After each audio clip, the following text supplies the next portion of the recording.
Hello and welcome to the Irish Hunting Podcast, brought to you by myself, Brendan Maguire, and Anthony Grogan. We're going to be bringing you all the best hunting, fishing and field sports from around the country.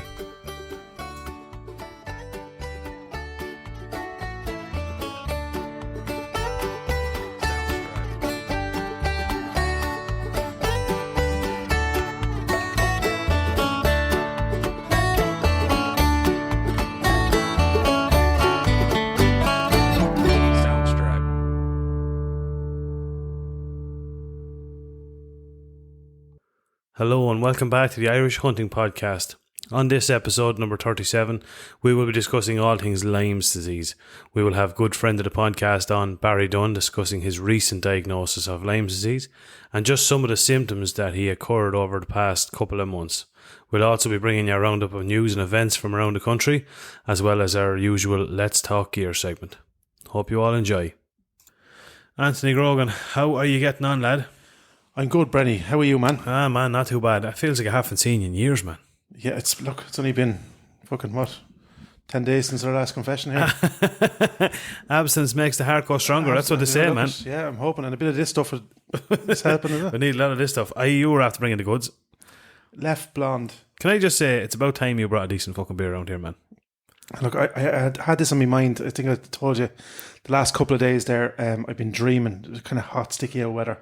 And this is good stuff. This is good stuff, man. You can keep this stuff coming on you. So it's what's it called? Lef. How would you pronounce that? Lef. Yeah. Lef Blonde. It's a Belgian beer. Yep. 6%. It has subtle notes of vanilla and cloves. I'm not getting cloves off of it, but straight out there. No, definitely not. I'm getting the vanilla. Right. Definitely getting vanilla, right, but definitely not any cloves in here. 6%. It's really nice now. Absolutely fucking that top is, of the pops. That is proper. I like that. That's super stuff. No, when you're sitting out there now on a nice summer's evening, that hits the nice ice cold bottle of that, and they have a lovely, actually, if you can get them sometimes to have them special, they give you a little left glass. It's like a long tin glass. Nice. Does the job. Super stuff, man, when it's nice and cold. Come here, you're after having quite the week. Yeah, what happened, buddy? Well, you're Oh, jeez. what happened? Yeah. Seriously? Yeah, no, brought home the goods this week. My little... I went hunting for a different kind of quarry. Yeah, I brought home my new baby daughter. Yeah. Man, congratulations! Congratulations! So, she's an absolute little dot. She's superstar, man. Yeah, Maisie Jane Grogan was born. Beautiful. 7:15 last Thursday at 11:47. Man, the best of luck to yourself and ever. Yeah. She's an absolute little dot. We'll be very much looking forward to meeting her. Absolutely, man. Yeah, you won't be too long now. No, she's doing all the good things, man. She hasn't even cried yet, touch wood. So she's a chilled out baby, like her mammy, thank God. Yeah. No, she's a stunner. I'm in love all over again, man. That's great, man. Yeah, it's mad, like the range of emotions, when you go through it when you have another nipper and stuff. Just instantaneously, like I was in for section, so. So you go in and of course I've been in there for a few at this stage, and I wouldn't be squeamish anyway, but the nurse are trying to distract you, keep you off, and I'm there kind of having a little peek over the thing, and so I seen her being born and stuff, and just instantaneously, and I'm not ashamed to say it, floods of tears, happiness like through the roof, and you're kind of instantly you're looking at her and you're saying, like, I always get this, how could anyone be brought to harm or hurt? You know what I mean? Yeah. You know what I mean? It's just, it's unbelievable. I know. It's beyond belief how sort of a fucking sick, twisted bastard could do something like that. I know that's just, I suppose, it's just that they're so helpless, and you're holding them in your hand, you're sort of saying, like, it's a huge... what did you say? It's a huge honor and stuff to be, you're essentially a custodian of their life at that stage. They're helpless without you, and they're just so vulnerable and beautiful and all that kind of stuff. So mad emotional time. but Brilliant. Yeah. There's nothing to beat it, man. There's nothing to beat it. So that's it done now, Brenny. That's the family complete, as I say. That's the family. You never know, lad. You never just know. The big old house. Plenty of room there, lad. It's most definitely done, man. It's most definitely done. Plenty of room. It's mad. I was only talking about this during the day, the other day. I remember when Cooper was born, Debbie had to go under a full anaesthetic. So you can't be in there when they go fully under whatever, you know. So I was the first one to actually hold him and the whole job lot. And then when Hannah was born, I was in, you know. Now I would be probably a little bit squeamish, not really, like, but like obviously I can, you know, go a deer and all that end of it, but I wouldn't be great with needles. With needles, man, I'm fucking broke with Give me needles, a big old man. butcher knife, no problem.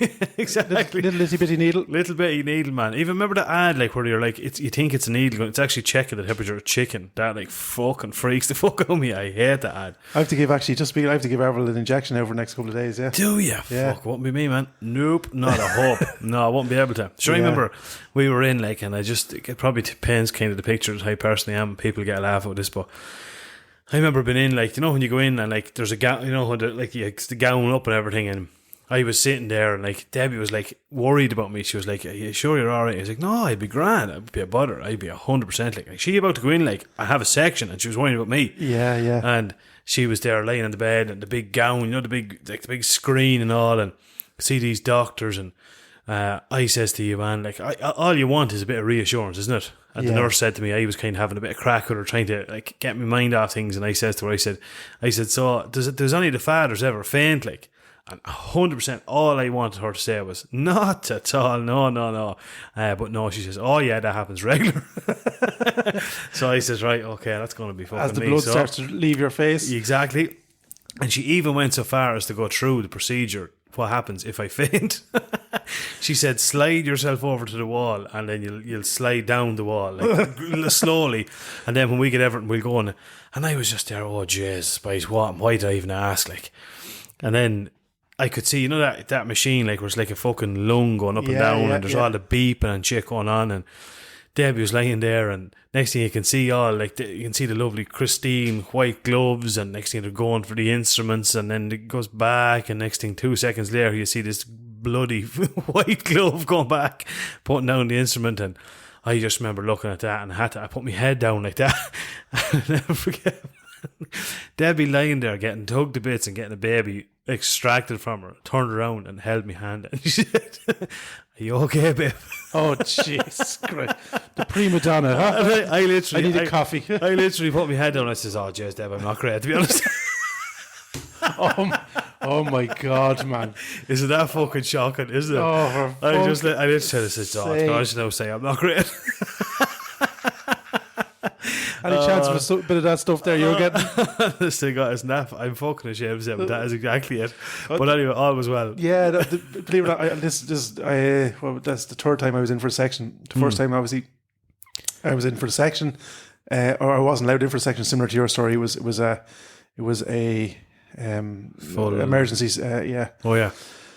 So yeah, you know, as you said, you're knocked out, so not allowed in. But so the gas thing was, the screen that goes across the corner of it was down. It's happened to me twice actually. So when I was sitting on this side, like, I had front row seat, like, you know what I mean? Not a whole. And it wouldn't bother me. And the doctor that was the female doctor, and she looked very familiar. But anyway, she was there, and she was kind of looking back. In other words, you okay to be? And then she knew I didn't mind then. So, and I kind of knew from the previous ones, once there's a range of movement that goes on without kind of, because you can kind of see her being tugged and stuff. The baby's just about to be born. So like that, I just sat up. So I actually seen Maisie Jane coming out. Yeah, fuck, man, I'm getting weak even talking about this, man. No, not for me, man. And then one of the male doctors actually come over. He was a male nurse, and pinned the sheet back up. And I was there like, can't believe. Now, funny enough, right? I would have. It was something I was kind of, but Avril probably wouldn't like me doing it. Cutting the cord. I would have no problem doing that. Would you? Yeah. No. Something kind of nice. But I don't know. But yeah, take out your Fran O'Toole knife. I got this. Yeah, absolutely. Yeah, which we'll be speaking about later on. But Yeah. no, but like obviously you don't want to be getting in the way and stuff. Like, so you're conscious you're being a nuisance and stuff, and you're only there as support to Avril. It's not for my gain. But Yeah. no. And look, the staff in Mullingar Hospital, I have to say, like, phenomenal. Just the nurses and doctors. Weird one.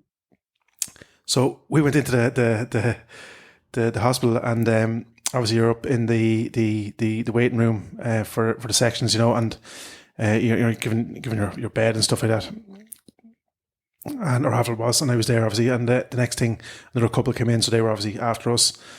But it was an emergency to be done, so we were kind of a little bit delayed and stuff. So the nurse gave us, looking at the two lads, I'll give these two a job. So send us on a bit of a wild goose chase. Go down to level B. It's 2 floors down. So we're on level 4. It's 2 floors down. Go in there as in administration. They'll have paperwork ready for your wife. No problem. Mm-hmm. So grand. We went to the lift. So we're on level 4, -2, level 2. Yeah. We get down level 2, walking around like a pair of egots. Myself and Jay, if you're listening, Jay, you won't mind me saying this, but we were walking around administration, and we walked out into the stairwell, and it just happened that the doctor who performed Avril's cancer surgery was walking down. No way. Dr. Toomey. Now, he obviously wouldn't recognise me, but I just said, administration. No, it's down the ground floor, like, and he was looking at us like a pair of... So, down onto the ground floor, and we go into this little room, and there's a kind of waiting room, but there's a room off it, and I just peeked my head in and said, and with that, a lady says, out there in the waiting room, we'll call you. Okay, so we went over and we sat down, and there was a group of older people and all around us, like 10, 12, and we see people come out, and Mr. John, whatever called, and I said to your man Jay, I said, like, lad, we're going to be here all day, man. Yeah. Do you know what I mean? Yeah. Because they don't have our names, man. So, they don't even know who you are. Yeah. So I waited for 2 or 3, and then I went back over, and I just said sorry, and she was about to like get back. I said, we're from the maternity ward. Oh, I was thinking that, she said. So she must have knew by the head of us. right. And she said, well, how long are you in? I said, I'm here since 7:30. And next thing, the panic. She was obviously late then doing the paperwork. So yeah. So, but yeah, and Dr. Toomey actually came in after to visit Avril in the recovery room, because she's one of the few patients, I think one of the few, if at all, because of the surgery she had previously, obviously was predominantly with older people. Okay, yes. The cancer that she had. So, to come in and see, because he said it's not very often after what I've done, that this would happen. That's brilliant, man. That's brilliant, isn't it? That's just the stars aligned, So that is brilliant. Yeah, cool. All's well that ends well. All's well that ends well, man. Savage stuff, man. So that's great stuff. Now, and we'll have to get her out. Next year or the year after, man, she'll be out with a fishing rod or yeah, exactly. A rabbit and tow. Honest to God, lad. That's what we need to work towards, man. That's absolutely, man. Absolutely. As simple as that. Come here, let's say it to you. You wouldn't get out for any. You didn't get out for any of hunting at all this week, did you? Did you? No. And I had, in my weird aspirations, I said, like, you actually going to come out Wednesday night? Stay with us. We'll be right back. Welcome to Untethered and Wanderwise, where adventure has no age limit. We're your co-host, Heidi Brandis and Nikki Mahundro, and we're here to inspire and celebrate women over 45 who are embracing their independence and want to explore the world on their own terms. You mad bastard. I know. I was. And it was like that, just take, because you're iron nerves, and I didn't want to be, you don't want to be around Avril, like, no, that's no, right. You don't want to be fidgeting. She'd know. You're editing that bit, are you? if I knew how to, I would. No, this is essentially live. No, you don't want to be kind of, fidgeting and nervous and stuff, and you want to be, obviously the pillar of strength and all that kind of stuff, and sure, everything's grand, and inside you're shaking, like, you know what I mean? Yeah. You want everything to go well, and you don't want to let the kind of what if start to get into the mind. So I wanted to go shooting Wednesday night, but I decided against it. yeah. So and we got prepared and had a bit of grub with the kids and stuff, and yes, spent a nice evening. But yeah, you got out a little bit anyway. I was out myself in the Big Mac. I headed out. I was actually out twice last week. I was out Monday night and I was out on Wednesday night. We went out Monday night and we got nothing. Did we? Got nothing. We went up after a couple of rabbits and it was just the weather and everyone was weird and we didn't get a shot at one. You were saying to me that the rabbits weren't sitting right; they were beside roadways. And stuff Yeah, like exactly. Yeah, there was a few options we could have, but you couldn't take could not take the shots. They were just a bit. They were just unsafe weren't going lies, yeah. unsafe. Exactly. I had to re-zero my rifle then because I changed ammunition, so I re-zeroed that and that was grand. Then we went out Wednesday night to a spot not too far from us here, and actually in where Big Mac, he's building his house, and the place is walking with rabbits. Like, I mean, I think there was like 9 on his lawn. Like, it is absolutely walking with them. And so just we went out. It was actually a class night. It was real mild night. It was still real warm. It was fucking class. So I had the 1.7 and he had the 2.2, and we went out and we got a couple of rabbits, which was brilliant, and we got them cleaned up and the whole job lot, and they'll be ready for a barbecue and stuff. And we could have got a lot more, but I just said to myself, it was weird too, because the night went really well. Like, we got a couple of rabbits, we got 4 rabbits, and then it was like the perfect conditions for a fox. Yeah, like you couldn't have made it any better. So we went out into the middle of one field, and the field was only had to been cut, so big green tick there. Was after getting bailed, so like we'd lots of places we could sort of perch up and stuff. So another fucking big tick. I was after cleaning out 2 of the rabbits, panching 2 of the rabbits there, so the entrails were there. Nice bit of a smell. It was a warm night, but not overly bright. There was still cloud cover because it was getting into that kind of sticky weather that we were getting. So there was cloud cover. The little bit of wind that was there was in our face, so that was everything was hunky dory that way. And then as well as that, like, we were in an area that is not hunted like for foxes. It just isn't. Like, no one hunts down here at all. So everything was right.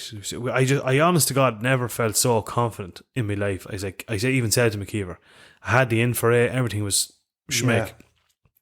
I said to McKeever, I says, I guarantee lad we won't be here 10 minutes and I'll put out a bit of a call, I'll put out a bit of a squeak, and I says, a fox will come in. I says, we'll be looking down the corner of that field. I says, I guarantee I'll see a set of eyes. Lad, we were there for an hour and a half. Nothing. Not one. Kept searching. It's weird. Like, so I wonder, just you were telling a story, and we were speaking obviously during the week, but and it got me thinking, you know, and you were saying like the rabbits are obviously alive with rabbits.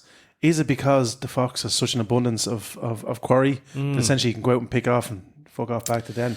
He doesn't have to be out hunting. Yeah, maybe. I honestly don't know. You could be right. You could be 100% right. I don't know. I don't know, but it's just weird. Like, that has happened in the past where you'd be very confident everything is going right, and you'd say, you know, I'll definitely, you'd be confident. Like, yeah, but I was be interested to go back again. Yeah, 100%. I was never more confident than I was that night. It just, everything was perfect. Like, perfect, yeah. And I said to myself, and you know, especially, you know, when you're looking through the infrared, and you're really saying to yourself, I just have a feeling now. That's where he's going to come out. Yeah, I'm going to see him. He's going to be down here. Yeah. No, he didn't. And we set out for an hour. Now, we had a right bit of crack, and it was brilliant to get out and all. But yeah. It's funny as well. You were just saying that, you know, when the more you go out hunting and stuff like that, you'll be scoping inside of a field, and you'll always go back to where you think. Yeah. I remember Mark Lynn years and years and years ago, you know, when he was teaching me a little bit about pheasant shooting, he said, just think, he said, if you're a pheasant, where would you be and what would you be eating? Do you know what I'm saying? Do you know what I'm saying? True, like, yeah, absolutely. And I always thought, you know, snipe, you're looking at a corner of a field, and 9 times out of 10 you can gauge, you know, within the approximate, you know, the rushes and reeds, that you'd be there, you know, and you can see where the grass goes that different shade of green, where it's obviously getting that little bit more water in the rushes and stuff, and you're saying, yeah, that's the spot there. You know what I mean? Yeah, you would, yeah. Same with a pheasant, you'd be coming up on a clump of a hedge and stuff like that, you know, and you'd be saying, he's going to come out. And the fox, it's gas, you know, and you were saying scoping the corner of the field, you know, it's almost intuitive, you know. Yeah, you just go, he's going to come out here, yeah. And like, even I suppose what I didn't mention was, like, say we were on 3 sides of the field, it was all grass, but on where we had perched up our back, like, probably 60 metres, 70 metres away from us was the N4. So, you know, if there was any way it wasn't going to come behind us. Yeah. Well, if it'd be unlikely, it'd be very unlikely that it would. So we apart from that, remember that time we seen down my lane, the fox skipping across. Oh yeah, but the he motorway. was miles away. But you're right, yeah. That was actually the end. That was the M6, is it, or what is that? Yeah, one? it's the M4. Or the M6. M4. It's the new one. Yeah, that's right. Actually, yeah, I remember that too. Isn't that mad? Yeah, that is mad. You said it. Yeah, yeah, that is mad. But it was just one of those nights. Now, great night, really, really good bit of crack, and thoroughly enjoyed it. So a few rabbits for the pot. Rabbits for the pot, man. Yeah. What have you planned for them? I don't know. I actually had them. I gave two of them to my Aunt Bunny because just with the weekend it was in, we were busy, so I just kind of quartered the other two. And I think I'd like to do the barbecue. I'd like to do that. I'd like to do I want to do like a honey glaze. That's what I want. I want to put a bit of sweetness to them now. That's what I want, because I've never done that with a rabbit before. It's always been traditionally like either like soups or stocks or like a red wine sauce, or do you know? So I've never done. Yeah, I've seen actually like a Kentucky fried rabbit, and it looks fucking gorgeous, amazing, man. Yeah, I think anything with. Are you going to do it with the buttermilk, like what Jack said? I think so. Even though these are grazers, like, so they'd probably still be fairly tender, I'd say. Yeah, you know, probably no need. There mightn't be any need. I don't know. I think the as you say, like that weather and barbecue and sticky and honey. I think that's oh man, it's just a real nice taste to it. Burgers, I might do a couple of burgers. I want to go out. We need to get out. Me and you can get out. Absolutely, man. We can. I really want to do like a nice barbecue with it. One of the lads actually said, well, that'll be your hunting gone for. He's actually a golfer, Dave. If Dave, you're listening. Yeah. He said, that'll be your hunting gone for a while, and I said, nope.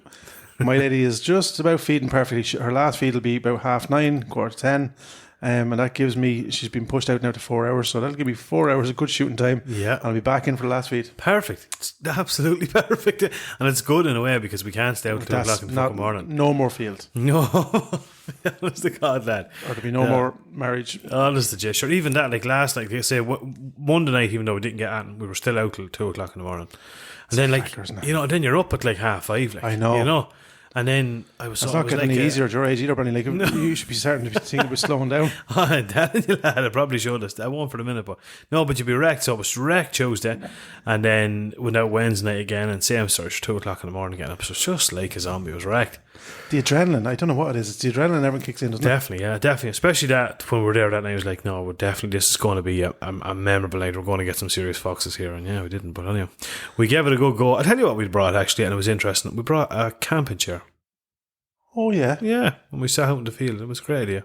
Deadly. Yeah. Even for the rabbits and everything, excuse me. Yeah. Yeah, it's deadly. Rather than, what would you say, traipsing? Like exactly, yeah, what we do, yeah, definitely. Let them come to Yeah. So. Well, I like that idea every now and again because we're going to have to get used to that into our elder years. We're going to be going around hopping through fucking ditches all our life, unfortunately. Honest to God, you before me now, I will say that. I was chatting to Rob about this last year, you know, I was saying, like, how many more seasons, like, this is a weird, how many more seasons do you think we'll be able to do this, you know? Yeah, especially I know. Deer hunting, you know? Deer, I know, exactly, yeah, you think about it, it's weird.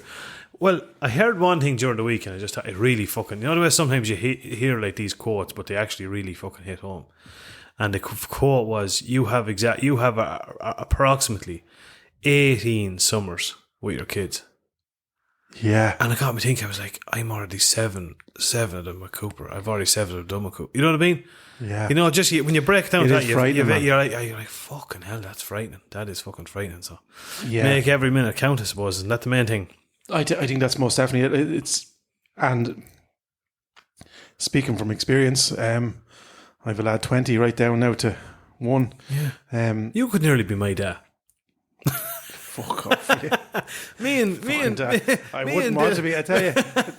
Poor man has an awful hard time. But like me and Dylan probably have more in common. Like, we're mates, we're so close in age, you know what I mean? It's just you're near fucking 40. Will you go away with that? I'm a young 40. You're still 40 when you're young or old, you're still fucking 40. And I'm still the right side of 40. I'm 40 for another year, man, technically. But like, realistically, like, I'm nearly as close to your son as I am in age to you. Like, get out. Think about it like that. Get the fuck out. Here, will we do a bit of news? We'll start with a bit of news. You're going to kick us off first. Yep. This is an interesting one.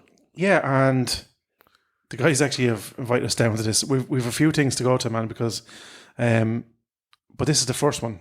Yeah. It's the Summer League Hillview CPC, and there is some deadly prizes at this. Wow. So looking at one here in particular, but did you?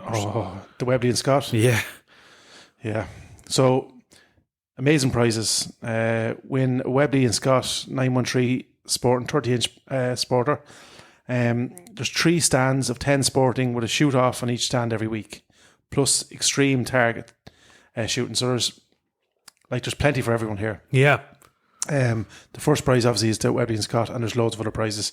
This kicks off, Brenny. Where is that now? The dates on this? The dates on that. Starts this Friday at 6 p.m. This Friday, is it? Yeah, Deadly. 6 p.m. Deadly. That's So, and you'll find all the details that is on Shooting Ireland on Facebook there. So, yeah, and it's, I think that it's obviously the league, so it goes on for another few rounds yet. So, yeah, get yourself down and we'll share that. I think we've shared it already on the Facebook. So, yeah, get down there and have a peep at that. That'll be deadly.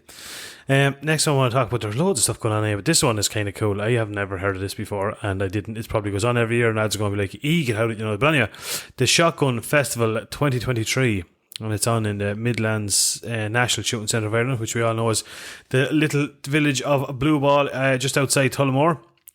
So yeah, there's clay shoot, 50 bird sporting, 20 bird 2-man flush, and static clays against the clock. That'd be some fucking crack. Yeah. You've got target shotgun, speed steels, embassy cup, TMP 1, multi-target, dueling tree. I have no idea what that is. I'm going to be straight out what that is, but it sounds cool, and 100 metre long range. So that's on the 1st and 2nd of July. So that's coming up in, what was that, about 3 weeks' time? 3 weeks' time, yeah. 10 o'clock starts. So yeah, that's a cool one. Free on-site camping, and there's a barbecue on Saturday night. So there's nothing about that you don't like, No, I think, look at times like that, actually, I wish I still had a caravan. You could tip around to these events. And it'd be the right job, wouldn't it? Up, yeah. Yeah, it'd be the right job, yeah. This is, the next one I have is something a little bit different. It's the Burren Working Dog Show. It's in the Greenan Road. Yeah. There's an air code there and all with it. It's on the North Carlow Lurchers page. Philip Macklin actually shared it. So, the showing from 12 noon. The classes are Hounds, Terriers, Lurcher, Strong Dog, and the dog racing. And admission is a $5, and under 16s are free, and it's €3 entry per class. So, look, I think, and the very best thing about this is all the proceeds goes to Cancer Fund for Children. Brilliant. So, brilliant cause. Yeah, there's nothing about that. No. You have a full day's sport. It's a family event. Get to see some working dogs in action. Yeah, I couldn't think of a more worthy cause as well. So yeah, brilliant stuff. That's deadly. Deadly go for it. Yeah. Now another one. My Estuary Sea Trout Angling and Boat Club fishing competition. That is this coming Sunday. We'll be right saying that the 18th of June. Yeah, that's correct. This Sunday. Yeah. Lot of prizes on the day. Registration at Glasgow Kennedy Centre, the Quay, at 9 a.m. Weigh-in closes at 6 p.m. sharp, and presentation of prizes immediately following the weigh-in. No bags accepted after this time. You get all the tight information. I won't read all that out, but yeah, all the tight information is on there. Entry fee is only a tenner, and under 14s are €5. So yeah, that'd be a cool one. We wanted to get down there at some stage of my just trying to get time is the hard part. It just hasn't happened as of yet. No, we will. We're getting closer. We're getting close, exactly. But again, for any of the anglers out there, that's going to be a big one. I'd say a lot of people will familiarise themselves and will be aware of this. But it's coming up this Sunday anyway, and I think the weather's giving it fairly good. Yeah, it's going to be warm anyway, isn't it? Yep. The next one is the Game Fair 2023. So let me see now. It's the 4-day tour, the 28th to the 31st of July 2023. And it's the, let me see now. So excuse me now. That's horrendous reading on that, isn't it? Yeah, it's bad, or it's very, very hard to make it out. So I think for all intents and purposes, this is DM Tours. DM Tours, yeah. A thing that they're bringing this, and you go around to. It's a sort of a 4-day tour of some game fairs, isn't it? Yeah, and I think that all the details can be found on the Irish Hunting, Shooting and Fishing page. And I will share it. I am almost sure I did share it today, but I will reshare it because I just the screenshot just hasn't come up right on that one. No, 100%. Yeah, I agree. And I think it's especially like seeing as we don't have a fucking game fair here anymore. It'd be of very much of interest. If we had the time, it'd be something. And it's pretty. Yeah, I think the tour price is it's €475 per person. Sharing for twin or double room, or €90 single room supplement, right? Yeah. So you can get over there, have a look at the game fair. I think it's a 4-day event. So and as part of that tour, DM Tours are arranging it, so it'll be kind of an all-in pack there, and the guys will talk you through it. So make a bit of a holiday of it. Absolutely. And last but by no means least, the National Association of Regional Game Councils presents an open day on rearing pheasants. Egg incubation, hatching, rearing and preparation for release. It's on Saturday the 1st of July at 10 a.m. in the Bowl, Kilcormac in County Offaly. Yeah. You can book your place, or if you have any queries, you can contact Kevin Sadler. Am I pronouncing that right? Sadler, yeah. Sadler, Sadler, 087 150 8682, or the Pádraig Breen, who we've had in the podcast, on 087 283 8609. Now, I think we've had numerous emails and messages and requests and stuff, and we've covered a topic about starting up a gun club. If you're starting up, or you're a relatively new gun club, or even if you're a senior gun club, this is definitely something that you should be going to, because you'll not only make some great connections, you will also maybe see things from a different point of view. And when you might think you're doing everything right, you might see an alternative ways of doing stuff. So yeah, that's on Saturday the 1st of July at 10 a.m. And as well as that, the guys have actually invited us down, Brenny. I think I sent you the... You did? Yeah. So we've... Now, again, we're hoping because just I'm doing for the next 6 weeks, which I didn't think through correctly in all my planning. I have to do driving and stuff. So all the driving, yeah. So we... Yeah, look, we'll see how it goes. We'll try our absolute damnedest. If we can be there, we will be there. I would love to, because just given what we're doing in the club as well. Yes, it'll fit in brilliant. So it'll be a good one to do. Yeah, absolutely. Yeah. So that's I suppose a roundup of the news and events, what's going on in the country. So it's there's lots of stuff to keep you busy for the next couple of weeks. There's plenty out there, lads, with good weather. Get out and enjoy some of them. You can have a bit of sport if you want. You can have a little bit of observation, and you can learn something along the way. Absolutely, without a doubt. Come here.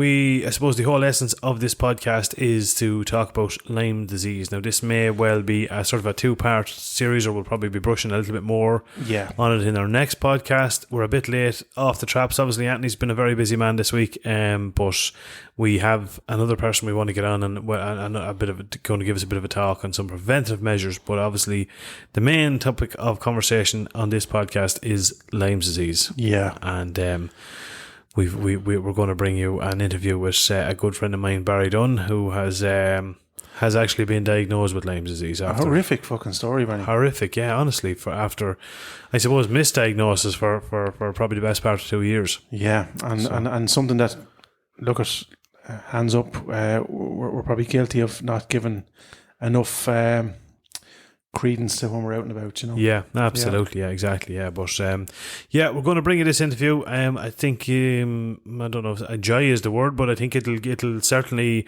you'll hopefully have a better understanding of things to be aware of and look out for by the end of it. So this is our interview with Barry Dunne.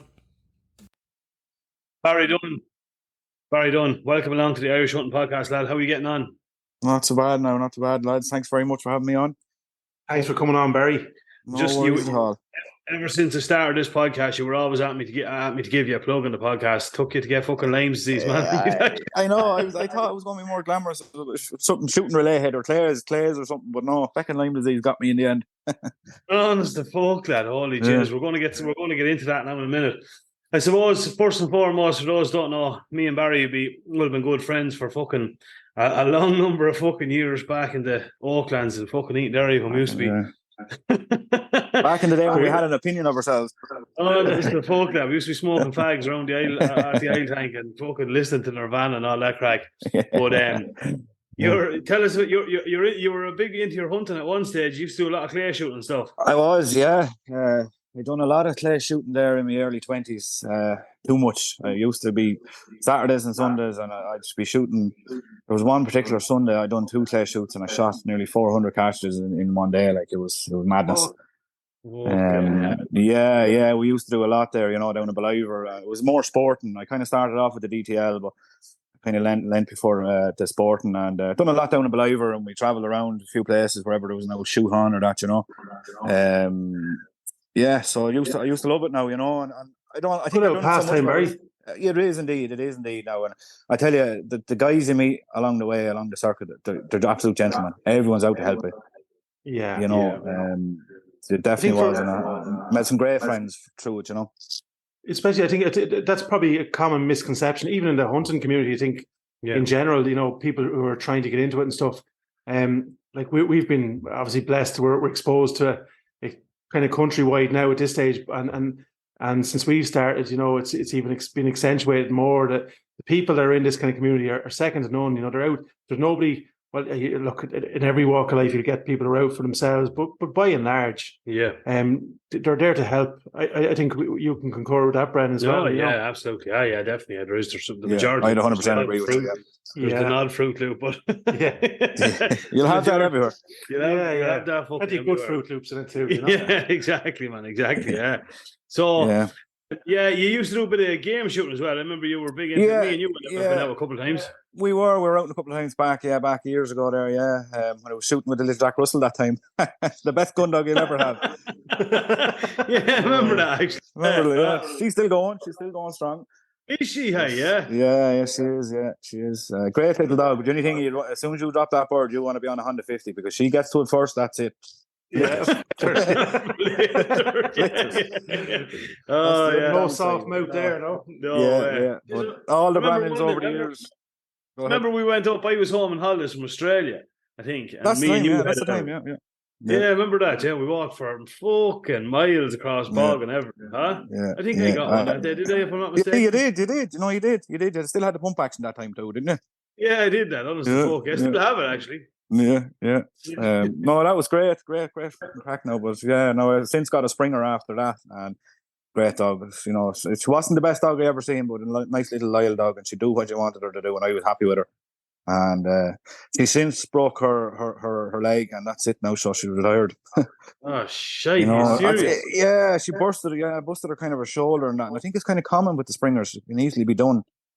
Yeah, because I know of 3 other dogs that have their front legs amputated for the same reason. Yeah. So did you always have to get amputated as well? No, I had the choice, but the vet said, "Look, we can go and plate this up and everything, and she should be okay."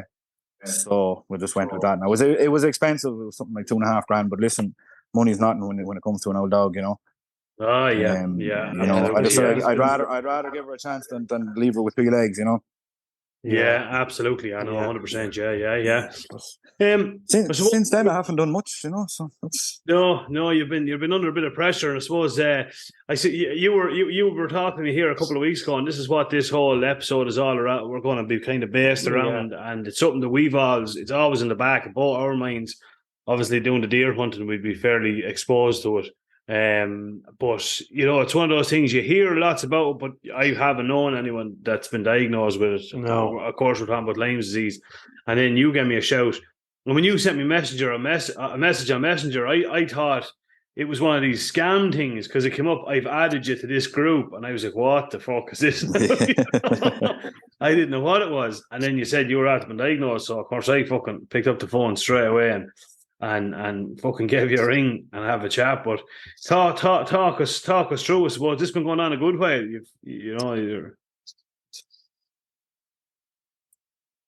You were. Yeah, I can hear you there now. Yeah.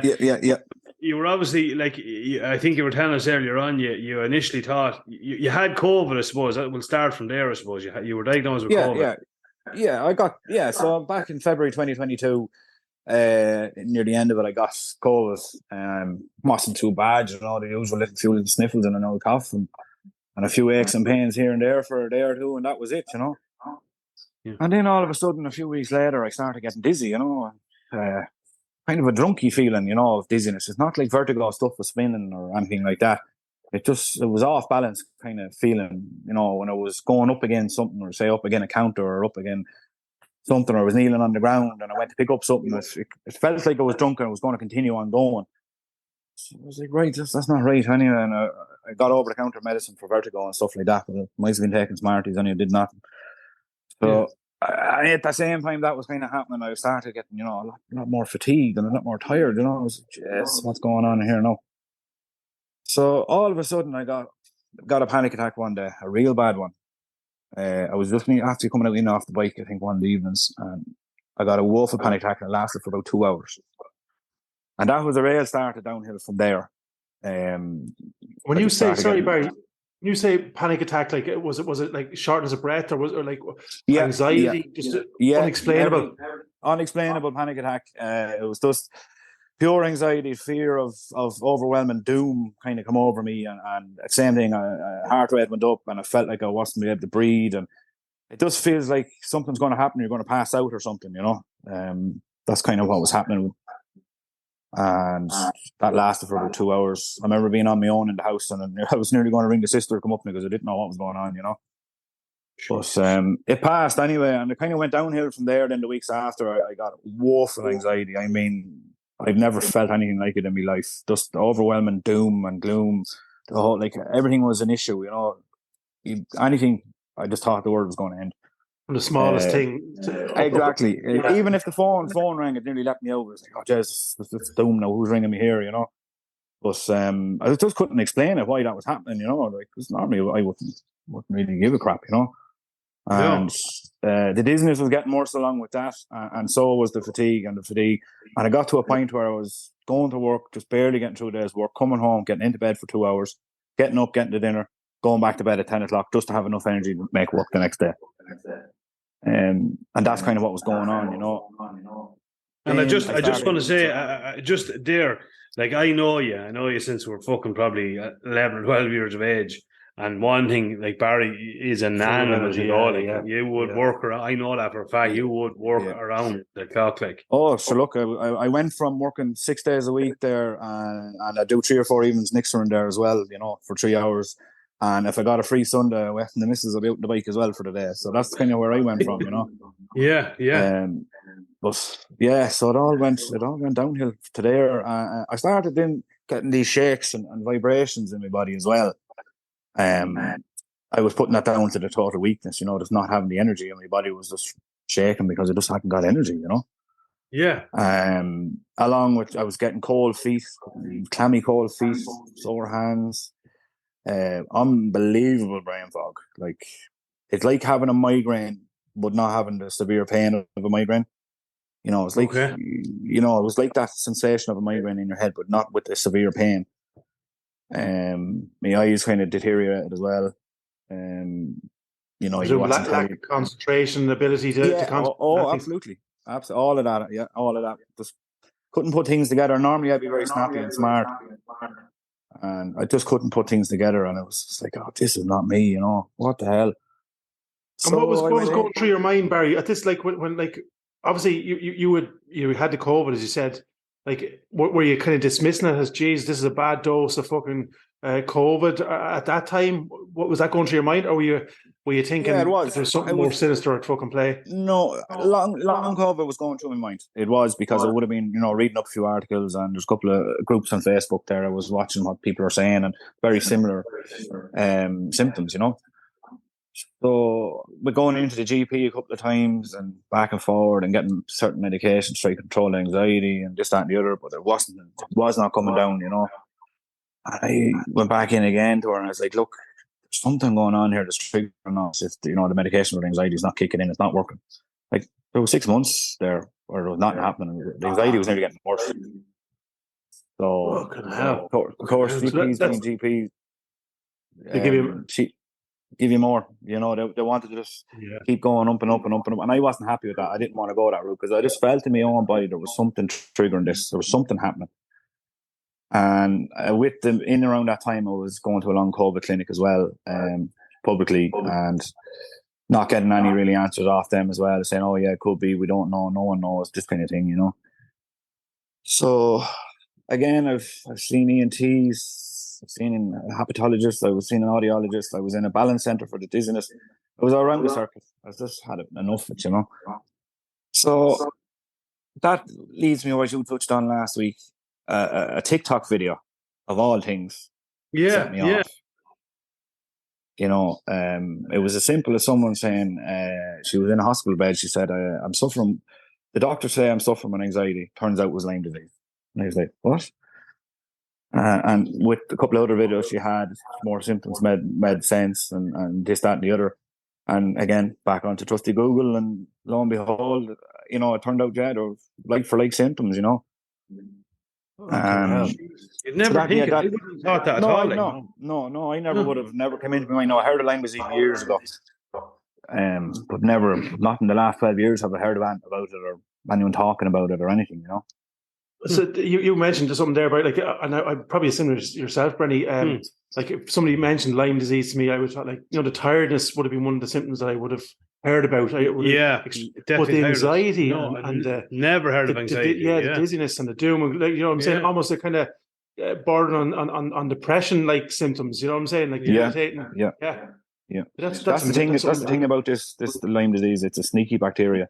It can get into your central nervous system and cross the blood-brain barrier, and it can, you know, plays havoc, absolute havoc. You know, and I could feel it. I knew there was something tugging on the strings in there that was causing us, because I had no problems. You know, I had no financial problems, and, you know, I had no problems at all that should be causing this. Yes. You know. And Barry, you mentioned just before we come on there, I suppose, going back a little bit, and this is probably another interesting thing. And I know we don't have, what would you say, evidence of it or whatever, but we were asking you were diagnosed for another condition years ago, and the two of them probably have similar enough, not similar enough symptoms, but the symptoms they would have similar symptoms. They would have.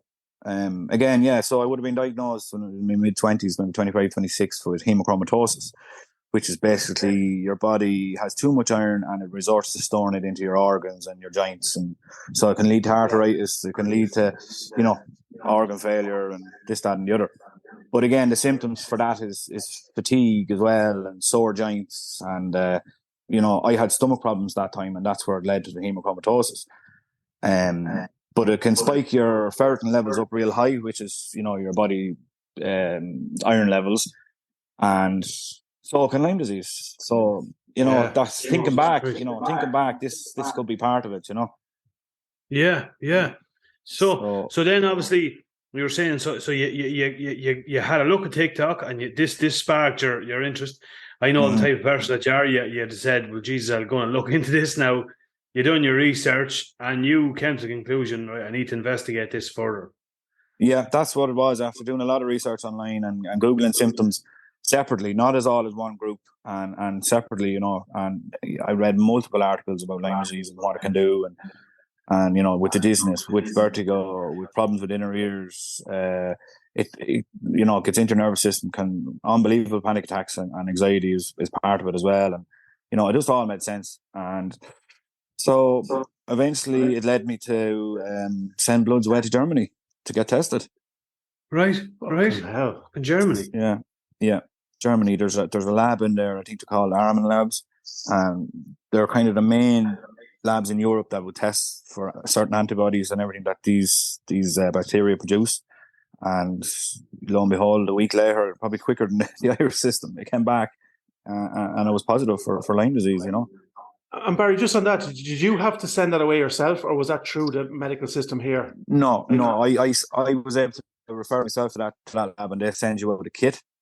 Within that kit, everything's in that kit for you to fill the vials and send it back to them. They have it all within the kit. You have to do nothing, only just arrange the courier, but you don't even have to pay for it. That's all. Will all be in your fee at the end of it.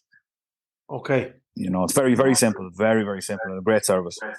Okay. Holy shit! And the blood, you actually take the blood. What you send vials of blood? I'm lucky enough that my partner Sarah is a phlebotomist anyway, so she works in Crumlin, so she knows what she's doing. She was able to do it for me. But if anyone else wants to do it, you might have to get your local doctor or GP or phlebotomist or someone to do it for you. You know, yes, or something. Yeah. Okay. But it's very, very simple. Yeah. So that's that's what happened. And it was down through your own research then, Barry, that like, in other words, there was nobody here that was going to refer you to that No. particular. No. It's like this. If I had went into the GP and cried wolf and said, this is Lyme disease, this is this, that, and the other, not saying they wouldn't listen to you, they're not Lyme illiterate, as I know now. Is that if you don't show the common symptoms, you have a rash and you have a flu and cold and shivers and this, that, and the other, they'll just dismiss it, Okay, and what the test that the Irish GPs that do, they're only 50% accurate as well.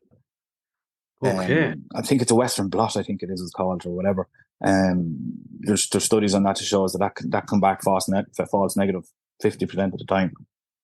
So that's what leads you to this Arm labs in Germany, that these are accredited for doing this Lyme disease, looking for certain antibodies or whatever. And the cost test then, Barry, how much is that to get it sent over and well, personally, for me, altogether, I had 3 different tests that were included in the package. So I think it totaled out at €450. Now look, That is expensive, but at the end of the day, money is nothing when you finally find out what's wrong with you. Yeah. Oh, cheers, 100%. Yeah, definitely 450. Well spent. Seems very reasonable, considering what you were going through, Definitely, oh, absolutely. Yeah. Like, look, I'd spend anything just to try to figure out what about me, Yeah. But again, it was through research of Facebook groups and people that have been there before me. That led me on to Armin Labs. I wouldn't have just went randomly. I'd seen what a lot of people were talking about that have gone through Lyme disease. So no better people than people that have gone through it before you. Yeah. Yes.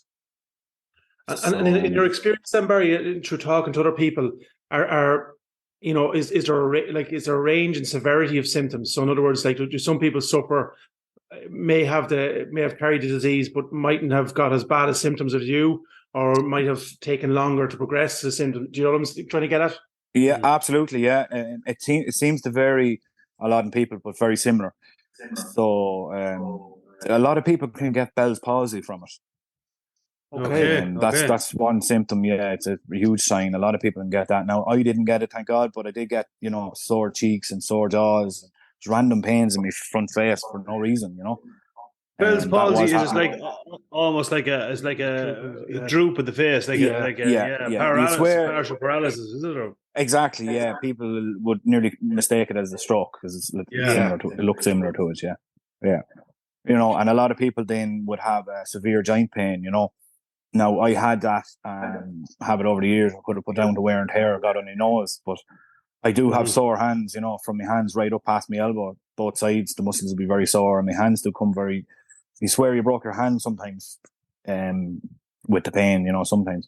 But a lot of people seem to be worse in that regards with joint pain and that, So it really does fluctuate different people. It's like if it attacks the weakest part of your body, if you understand me. Yeah. It goes for that. And that can vary from person to person, then obviously, which is you know what I mean. Yeah. So it'll, as you were saying there before, it seems to be a kind of a sneaky, clever type of a disease. In other words, it keeps you ticking over just enough so it can creep out and do absolutely damage. Absolutely, that's what it does. And like I've got more blood work now done than a small hospital, and nothing showed up. Everything was fine. I got MRIs, CTs, and everything was perfect. Nothing was wrong with me as far as everyone else was concerned. Yeah, I know what you mean. So it really is a sneaky little thing, Jesus Christ. And come here, let's say to you, so obviously your results came back and then you said, like, fucking hell, holy shit. I suppose partial relief in a way that, right, this is what I have. Yeah. So then, did you go to your GP then, or what way does it work then to get treatment, I suppose? Well, see, your GPs, again, that's what I'm saying to you, a lot of them are not Lyme illiterate, so they don't really know, chronic Lyme is what I would have, or what people would have, if you haven't got diagnosed within the first couple of months. Okay. So I knew from the group on Facebook and everything, but everyone else being ahead of me and been there, done that, boycott your GPs and just go straight to the main guy that's Lyme illiterate in the country, which is Dr. Jack Lambert. Yes. And I bypassed everyone else and just sent a referral straight into him with the results of the blood. And within 2 days, yeah, I'll see you in a week and a half. And that's where I came. I went up and met the man and put me on the medication, his treatment course. And here I am now, 2 weeks later. And yeah, getting there. Getting there, right? Okay, Slow gig. slow. And I suppose, Slow, like, for those who don't know, like, obviously it has an effect on you now. You're not actually working at the minute. You're out of work at the minute. Yeah, I've been out of work the last 5-6 weeks. I just got a tummy bug there maybe about 2 months ago, and that just wiped me out. You know, as I say, I was managing to go to work prior to that, but it was a struggle. And you're like what you're saying, it takes a lot for me to sit at home, but I kept plowing through it. And I got a tummy bug and it just wiped me out. And I just had no energy. I just literally, if I walked around the house, I'd have to sit back down and I was just wrecked, you know. Jesus Christ. Yeah, so I took a month off work. The GP, well, back into the GP that time, and she said, "Look, you need to take time out of work here. Let your body heal and this, that, and the other." But I didn't. I nearly got worse from lying up at home. But that in that month, that's where I got the diagnosis and I got to see Lambert, and it all kind of worked out in the end anyway.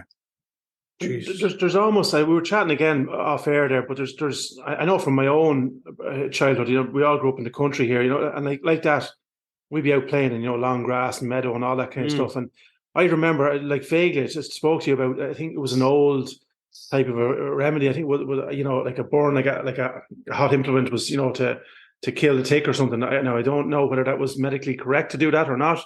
I think there's tools now for pulling them out and all kinds of stuff. But there is a tool, yeah. Like, there's like, there was a kind of a complacency, I suppose. I think that might be still there, but both in us as rural dwellers and stuff like that, and probably doctors then in general, you know, where this disease, because it's so sneaky in its nature and like that, we don't know a whole pile about it. There's a big lack of education. Yeah, probably, I think so. There's a big lack of education. Yeah. Yeah, you know, definitely. like I think, I think on the HSC website or somewhere I read anyway.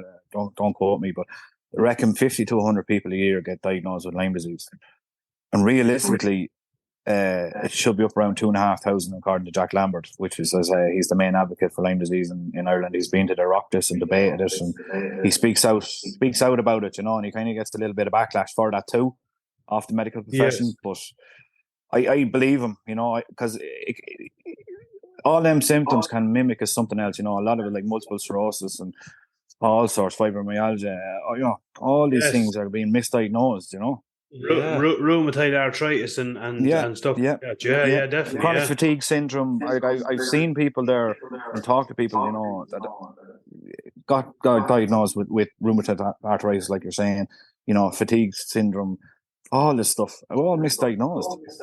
Yeah, absolutely. Yeah, begs the question as well. It's like our kids to be out. You know what I mean? We'll be encouraged to be out and rolling around the grass, and you know, our in inverted commas, outdoor type kids, you know. And how many kids in the country, you know what I mean, are rolling around with pets and dogs and grass and stuff, and has potentially not to alarm anyone, but well, there's definitely something around it, because before I had spoken to you, I noticed, now it was probably only a couple of days before, I noticed listening to one of the radio stations. Now it could have been 2FM or one of them. And I remember an ad coming up on it, warning people of the dangers of tick bites. I've never heard that on the radio before in my life, or I've never really heard it been spoken about. And it was genuinely an ad on the radio warning people to be aware of tick bites, and especially the implications of Lyme disease.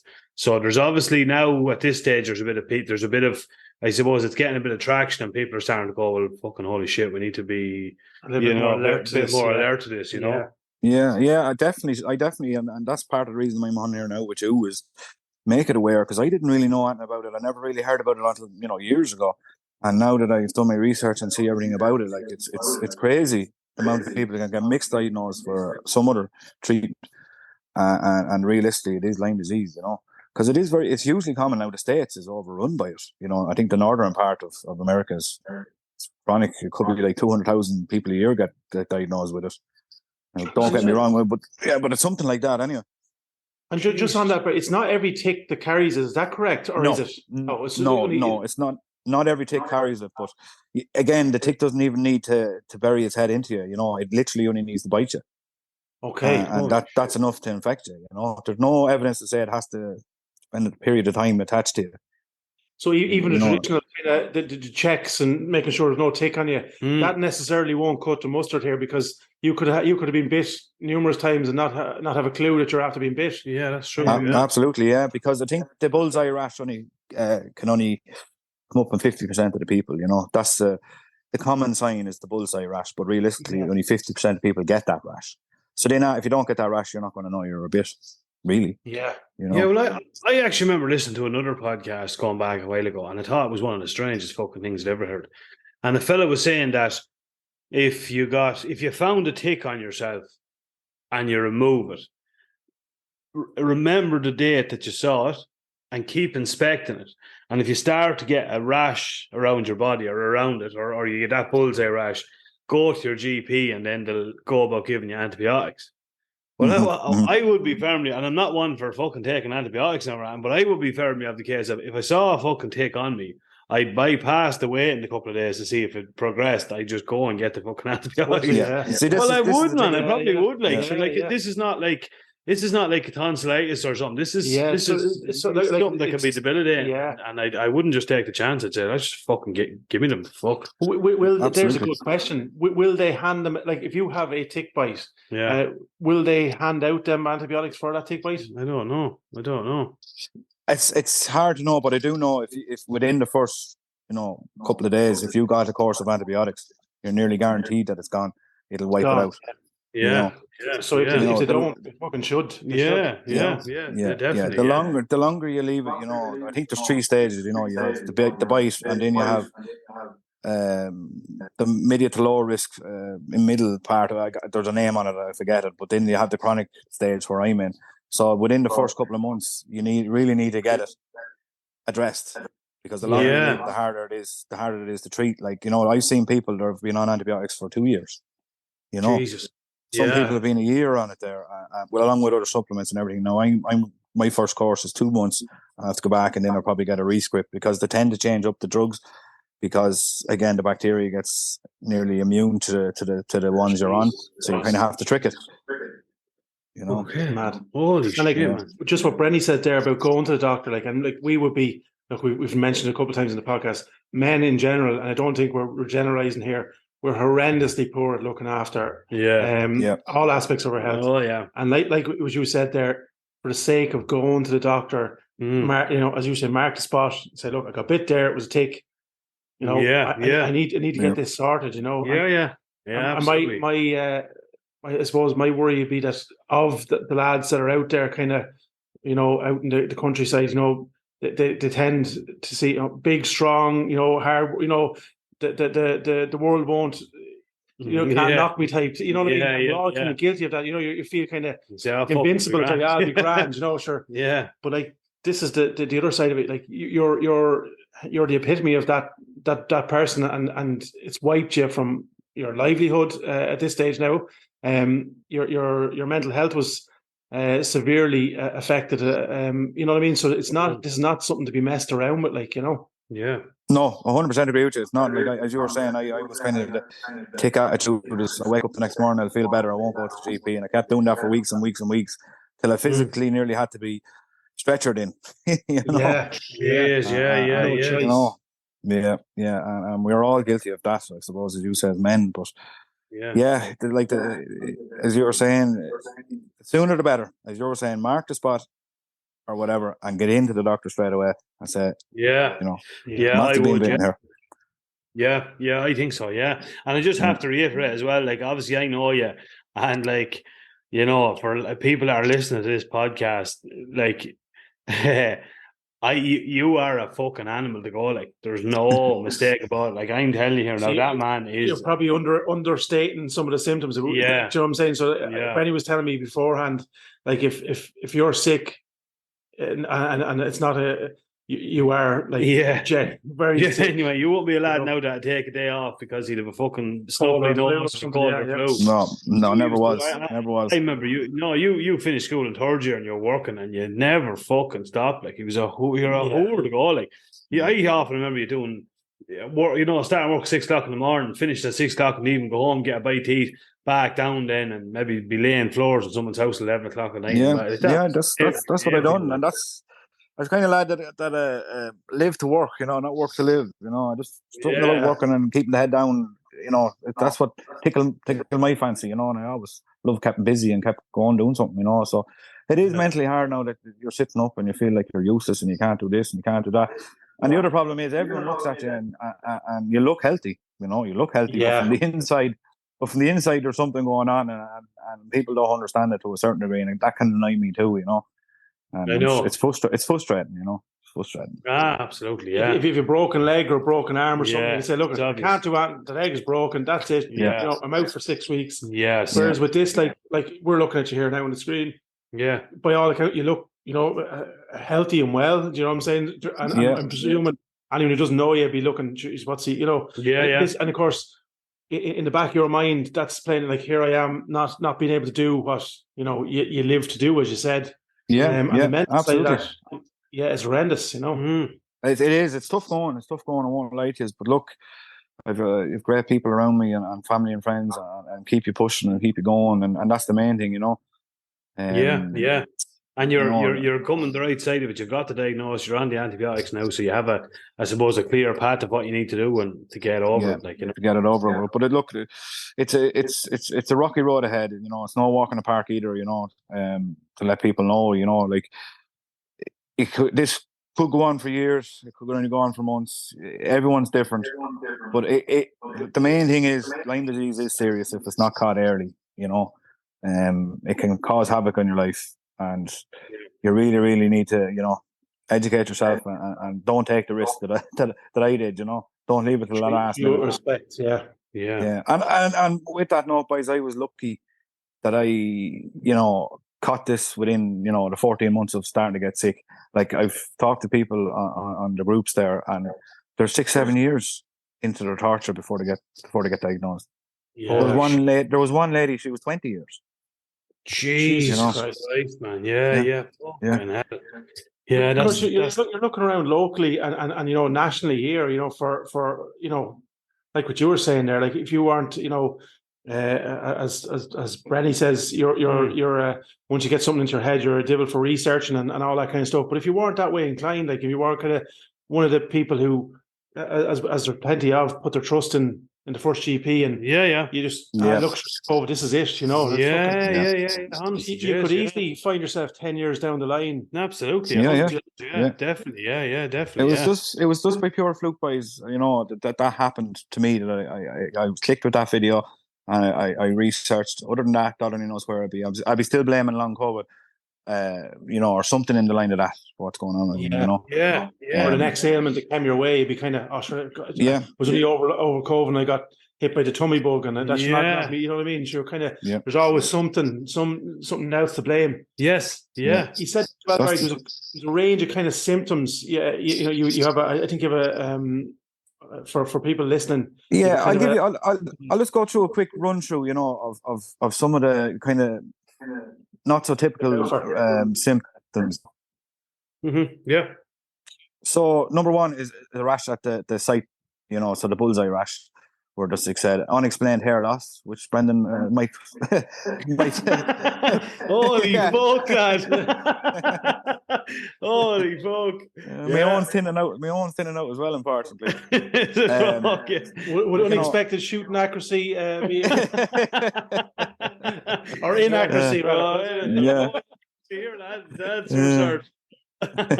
So headache or headache, mild or severe. I would have kind of had a pressury kind of headache there constantly. So that's one of them. Pressure in the head. So you're talking like that brain fog kind of migraine pressure in your head. Twitching of facial muscles or other muscles. That was happening to me. My eyes were twitching, my eyelids were twitching like mad. Facial palsy, like we were just talking about, Bell's palsy, that's a big one. tingling in the nose, cheeks or facial flushing, stiff or painful neck. That seems to be a big one as well. Stiff neck or a painful neck. Now I'd have cracking of my neck. I wouldn't. It can be stiff, but it's it's not debilitating or anything to me. Jaw pain and stiffness, I have that. I've got it. Dental problems unexplained. Bad dental. If you've unexplained, teeth rotting out of your head basically all of a sudden. Gum disease. That can be a sign as well. Sore throat, another one. Double blurry vision. I had that. Increased floating spots, so I've that as well.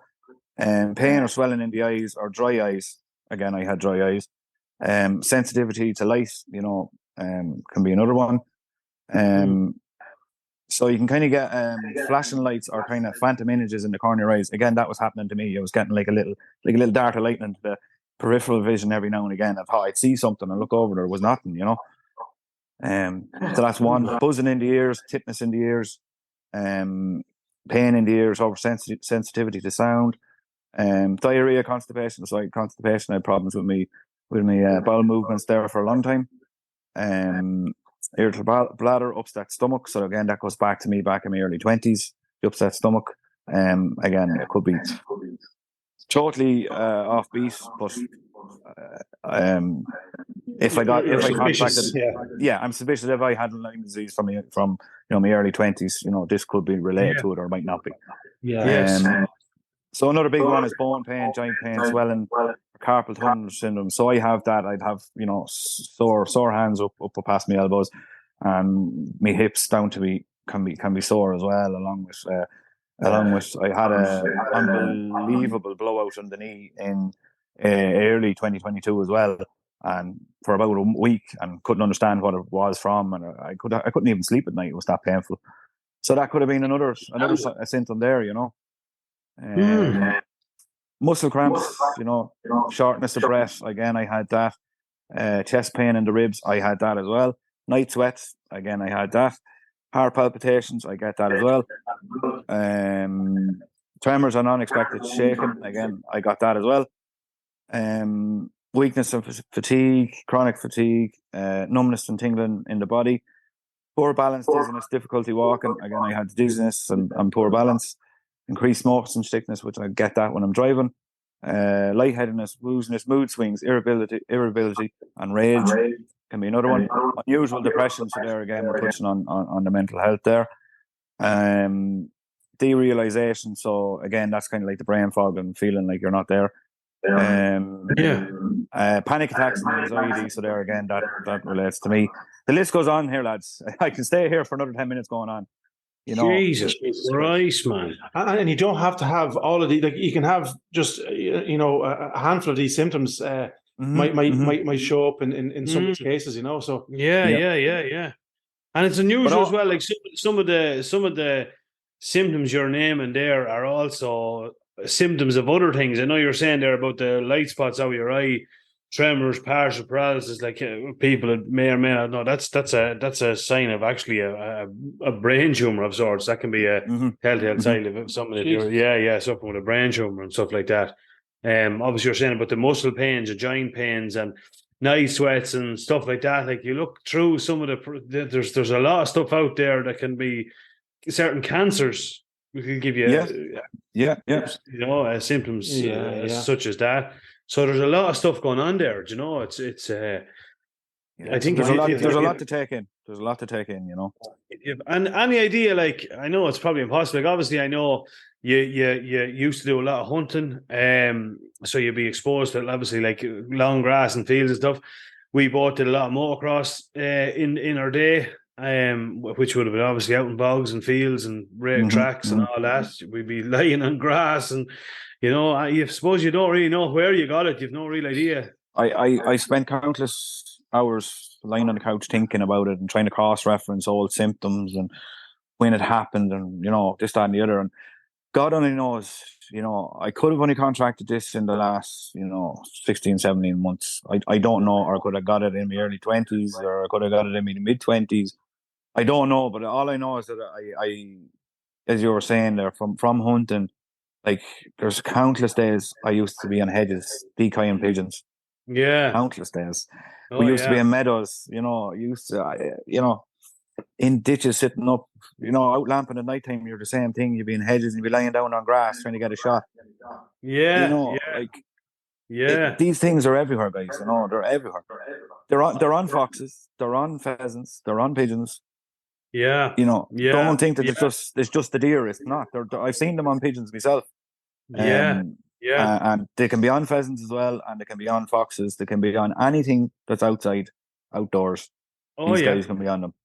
100%. I think I was saying it to you before that one of the lads in our club, was it last year, the year before, he had been out shooting decaying pigeons, I think, or crows or something, or he was out shooting pigeons, I think, and was laying down in long grass and was home maybe that evening, the following evening, and took a picture where there was a tick just right in the joint of his arm, opposite to his elbow, and there was a tick, and he just took a picture of one. Jeez, lads, just watch yourselves, keep a fucking eye out now. Lucky enough, I think everything was grand, and then I seen a memory came up on my phone. Actually, I don't know when it was. It was lately enough, and it was a picture I took of you. Two of us were over in Caverstown, and you were laying down on the grass with your head against the fan. Yeah. Remember that? Big red sweat. Absolutely red. And there we go, laying down on big tall grass out in the meadow. Sure, fuck, you could have been there. You just don't know. You do look there, lads. There's been, I'd say, thousands of chances I could have got, and I would take on me, from everything that we've done with the hunting and everything else, So, it's just one of those things, guys. You just could be lucky or unlucky, Yeah, that's it, man. Yeah, because of the progressive nature of the symptoms, it's not like when, as we said, if you get a prick of a hawthorn, you'll know when you got it. These could be on you. You mightn't even know they're on you. They might, as you say, bite and feck off. And then the progressive nature of the symptoms, then like it could be weeks, months, years after where it could take weeks. Take weeks for the symptoms to start. Yeah, and like even the digestive symptoms you're talking about there, like every second person in Ireland has IBS or so they think at the minute, and that could be another thing. I would never thought that was part of it, But this is why it's so it's so widely misdiagnosed out there, because of these symptoms mimic a lot of other conditions.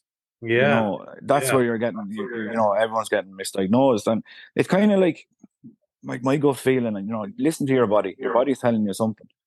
And I knew my body was telling me something that, from the anxiety was crazy and, everything else. I said, there's something driving this mad. There's something going on here. It's not like the GP basically wanted to put it down with anxiety with me. And he was like, I'm sorry, it's not. There's something going on.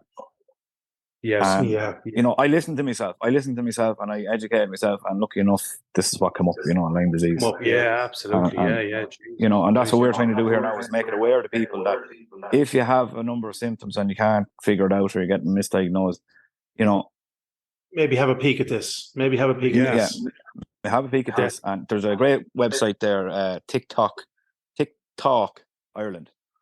TikTok Ireland, okay. TikTok Ireland, and you go on there, and that's where I was reading some of them symptoms out, and it's a great website to educate you, and they do a lot of campaigning, and so we might put a link to that up on social media there when we're finished, and absolutely. Have a in terms of then, I suppose, preventative measures, lads, going through, like I know we're talking to a few of the guys in terms of some of the range of stuff that's online, and we'll over the next couple of weeks, and especially coming up to the season. And I know it's not just deer season, but it's the hunting season in general. We'll be all out in it more and more. Yes, but even lads out now with pens, but in around pheasants now with pens and getting stuff ready for and as you say, Barry, foxing and stuff like that. It's something that you have to be like. There's summer weather out there, and we're all going around in t-shirts. You're inclined to nearly go shooting in the shorts or go fishing in the shorts and the runners. But like it need to be long clothing, I suppose. Keep the long sleeve shirts on, the gloves if you can get them on, I suppose, and as much protection from that element, I suppose, as you can get. Yeah, absolutely, or something. I see there's some insect repellents that work against them as well. So stuff like that, is definitely it's to keep in mind because it's so simple to get these guys on you, you know. As you say, if you're in pheasant pins or you're out foxing or you're out pigeon, because I remember years ago when I wrote decoy, and I did shoot a pigeon one time, and there was a tick on him. You know, he was nearly, you know, the way they're nearly fully expanded with all the blood sucking. You know, I clearly remember that. So, you know, they're on a lot of things out there. So you'd see it even. I don't know if people have ever noticed. If you've ever looked up and you see a crow just sporadically diving out of the air. Yeah. Have you ever seen that? Like, you just see a crow and he just does this flutter in the air, like as if he's doing like acrobatic or something. Yeah. That's the telltale sign that he's a tick. He's trying to get the tick off him. Yeah, and he just telltale sign the crow is with ticks on him. You know. Yeah. Normally, no. When I see them doing that, I'm after getting them with a 7.5, and he's on his way down. There's plenty of them need to be gone. I tell you, they're everywhere. Fucking plenty. That's right. Holy jizz. Will you get out for a bit of hunting when you get yourself back, right? Look, I'll say, I love doing a bit of rough shooting out the bog. I love the bog. The bog is me, you know. I love going out the bog for the variety of shooting. You know, you go out there, you might get a lovely bog cock, or you come across, you know, a few mallard or something, or widgeon in the old ditches, and you know, always come across a woodcock square shooting. You know. Snappy. You know, so it's the variety of shooting you get out in the bog. That's what I love, you know. Yeah, exactly. Yeah. Well, the good thing is there's no fucking shortage of it around here, aren't you? Not around where we are. No, and it's only getting more over. Plenty of hardship. Yeah, honest to you, spoken like a true tick devil man there, huh? Aye. Holy jizz. Listen, come here. We're after holding you up for fucking long enough, man. Thanks a fucking million for coming on and giving everyone. No problem at all. You know, really and the very, very, very best of luck with your recovery, and we'll be staying in tune with you there and seeing how you get on. And our best wishes are with you, Barry. Yeah, absolutely. Thanks very much for that, lads. And as I hope, you know, this little chat we had educates someone out there and helps someone else out there as well. And again, if they get in contact with you, to send them on to me, and I help out as well. You know, it's all about helping out at the end of the day. Absolutely, Barry. You're an absolute gent lad, and I'm wishing you a speedy recovery, man. And get yourself back to fucking normal as soon as you can. Perfect. Thank you very much, guys. Thanks for having me on. Have a good one, buddy. Fair play to you, lad. Thanks a million, right? Talk to you later. Bye. Cheers, man. Bye. Now we're back. That was our interview with Barry Dunne, man. Yeah, it's extremely interesting and frightening. Yeah, frightening. All the one. You know, it's I think me and you were both saying there. You'd be sort of saying to yourself, "Jesus, symptoms there." You know, some of them seem very familiar.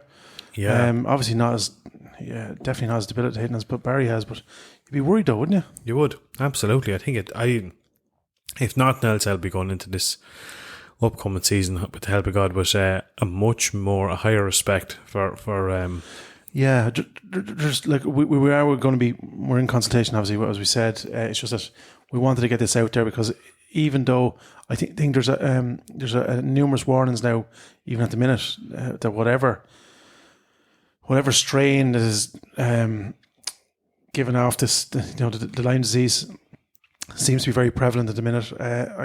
You've heard it on the radio. I've heard it numerous times on social media. So, and especially over across the pond as well, it seems to be very prevalent. They're warning about it a good bit. So, I think we just wanted to get it out there that, you know, lads are around pens now. Yeah, they're out, you know, even training dogs and stuff now, and you know, fox hunting and rabbits and stuff like that. These fucking things are everywhere. So absolutely, lads. There's a good few lads out there on sections at the minute as well and stuff. So yeah, it's. Scares me. And you're like, we've walked home numerous times with 5 or 6 rabbits underneath your hand. Oh yeah, absolutely. You know I just rode them in a pouch on my back. Like, yeah, I do. Yeah. Now I will say during the deer season, I've never backpacked a deer. It's just something I don't do. I usually just drag them out. But I would always come home, strip off, get into the shower, and I'd always ask myself to come in and just have a look at my back and over my shoulders and stuff and make sure. I would. No, you're right, Brenny. It's something. It's something I'm going to have to improve because, I'm going to admit it, and I'd say there's loads like me. I'm a devil. Shoot a deer. The first thing comes off is the fucking jacket, and then the roll up the sleeves, and do you know, like, and that's, you know, obviously the wrong thing to do, but it's just, you know, the way you were kind of accustomed to doing it, and no, I'm going to have to change my methodology, and I think a lot of people will have to follow suit with me. I think it's and like that, it might just push me forward. I was looking at different sleds and stuff like that, you know, more so for just fucking ease of getting deer out. But this is another thing now to, the kind of the backpack sleds and stuff. Yeah. No, most definitely might be. Now I do know there's sprays and stuff. Again, we'll be delving more into that. Yeah, you can get the last in your jacket and it'll kill them instantly and all that kind of stuff. So there is, for people who traditionally, I know a lot of people don't like dragging deer for damage to the meat and stuff like that as well. Yeah.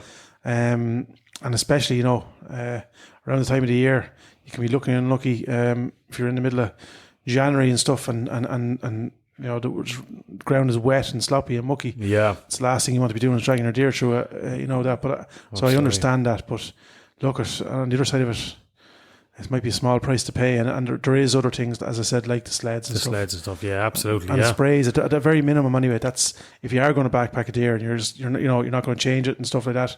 Well then, I think maybe the sprays might be the way forward, Yep, absolutely, yeah. Now, on our next Let's Talk Gear section, we are hoping to have... we're hoping to be testing out the new Rovins. They are doing a range of clothing now, and it has a special... Now, and I can't for the life of me think of... There's a chemical or an additive, and it's woven into the weave of it, and it paralyzes ticks on contact straight away. So it's supposed to be very successful. We are hoping to arrange to have that in our hands maybe by next week, and we're going to have a bit of a look at it and talk through it, and we might even get the makers of the product on, and they can give us a bit of a background. That'd be brilliant. And I think just we will be touching on this probably numerous times coming up to especially deer hunting season. But again, reiterating, as Barry said there in the podcast, or in the interview rather, the pigeons, he's seen them on pigeons, seen them on pheasants, seen them on dogs. So, and I remember, I think I was telling you, this is like, and my mother, I'll have to chat to her when I go back, but I remember like a dream, and like vividly, sorry, out the back, and my mother grabbing you by the butt of the ear and checking you for a tick, and then a hot knife and stuff like that, Mm-hmm. and there was other traditional methods used, I think, by the older generations as well. I think an old cigarette would come in handy, they used to dab a tick, and kill it. So they were the old, I don't know how successful. Look, they're after biting you, so. I don't like maybe Lyme disease was out that time, but nobody probably. Well, if we're now, Brenny, and nobody know like what Barry's after going through. Yeah, well, there's still this very, very a big lack of education, understanding in even the medical profession for all intents and purposes at the minute. So you can only imagine what it was like. Was it even a thing? Was it heard of even? A lot to be told to get up to your fucking. Nothing, you know what I'm saying? Yeah, well, you heard there some of the symptoms of it, like they can be relatable to probably 50 other conditions and diseases that people have and can be diagnosed for. So, yeah, look, I think it was really good to have him on. A really massive thanks, Barry's one of my best mates, and like we said, really informative, an absolute gentleman, and I can't wait to see him out the other side of it and on the mend and back to him all self. Yeah, and look, when he is back on his feet, we'll get him out for an owl ramble and a hunt. Yeah, he's a fair man with a shotgun out. Is he? Yeah. That, absolutely. Yeah. By jizz, he is. Barry's one of those lads, he doesn't know that by halves. If he's going to do something to get into it, he's going to get into it, Well, he's coming with the right fair lads now. He's coming with the right pair of lads. You want to be up in your game, Barry? Actually, we might invite him out next week just before he gets better a little bit. Might give us a chance. Might give us half a chance, is right, yeah. Definitely. We're not making light of it. It's a horrible, debilitating disease, and look, we wish them all the very best, Yeah, and anyone else who's suffering as well. Like, it's a horrendous cross, I think, to have. Yeah, absolutely, yeah, definitely. So, mind yourselves, keep an eye on yourselves, be aware of it, take preventative measures as best as you can, and if you're in any doubt, seek medical advice straight away. I think is the key. Just on that, Brennan, and it was something that I said to you off here as well. I'd be horrendous with going to the doctor. You're similar enough, you kind of. We both said it. How many times during the week do you have some sort of an ailment or something wrong with you? Yeah. And you just truck on, Yeah, I know. But this is not to be fucking messed with. No. If you have got a tick bite, just go straight and just get the antibiotics and then you're done. You're done, yeah. You have to, I think I'm an awful lot better than I was. When you be in your 20s now, you'd be like, oh, fuck, it'll be grand. Do you know what I mean? You wouldn't. I would tend to now, not saying I don't run to the doctor every 5 minutes, but I'd always go once a year and get everything checked. If there's something on my mind, or like as Barry said, there's something your body's telling you, just go in to fucking get it done. And, you know, and a bit of peace of mind, I suppose. But yeah, definitely, we will be touching a bit more on this over the next coming weeks, and we'll be getting a bit more information. Now, the Dr. Lambert that Barry mentioned, they have their own website and stuff. We have reached out to them to see could we get him on. We haven't heard that back yet. He's obviously a very busy man, but if we can get him on, it'd be brilliant. It'd be brilliant to have him on. Great to have him on. So yeah, and look, there's lads out there that spend thousands on their guns, and they clean their guns, and they keep their guns polished and in pristine condition. We're not one of them now. We'll just most definitely not. As anyone who's seen any of my shotgun rifles will attest. But on the other side of that, there's no point looking after the things that you're carrying. Your biggest weapon is yourself. You know, the gun is no use if you can't hold it. So yes, look after yourself first and foremost. The rest of it will take care of itself. You know, if you miss a shot or you're lucky enough to hit something, that's the bonus stuff. But look after yourself first and foremost. Here to that, man. Well said. Now, slight different change of pace. You know what time it is, don't you? Let's do it.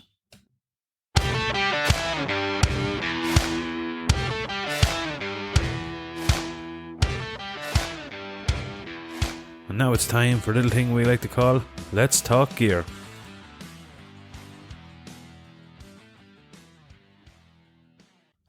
Right, back again, lad. Kick it off. What are we talking about on our Let's Talk Gear this week? Well, this week, and this is kind of tested at this minute in time now. So she's been through the field. She's been out with me a couple of times. She's experienced. She's been through the wars a little bit. Yep. Don't get now, Fran, if you're listening, man. I haven't put it through my tried and tested sharpener as of yet. My as of yet, he will. No, he'll be shuddering now if he hears that. Yeah. But yeah, this week we're talking about knives. So, Mountain Man Knives. It's an Irish Fran O'Toole. It's an Irish-made knife. So, I was in consultation with Fran going back prior to last year's season, and yeah, I always wanted a nice knife and sheath, you know. And in fairness to Fran, like this is like a process, man. So you first of all you pick your knife. So he's a range of different styles there.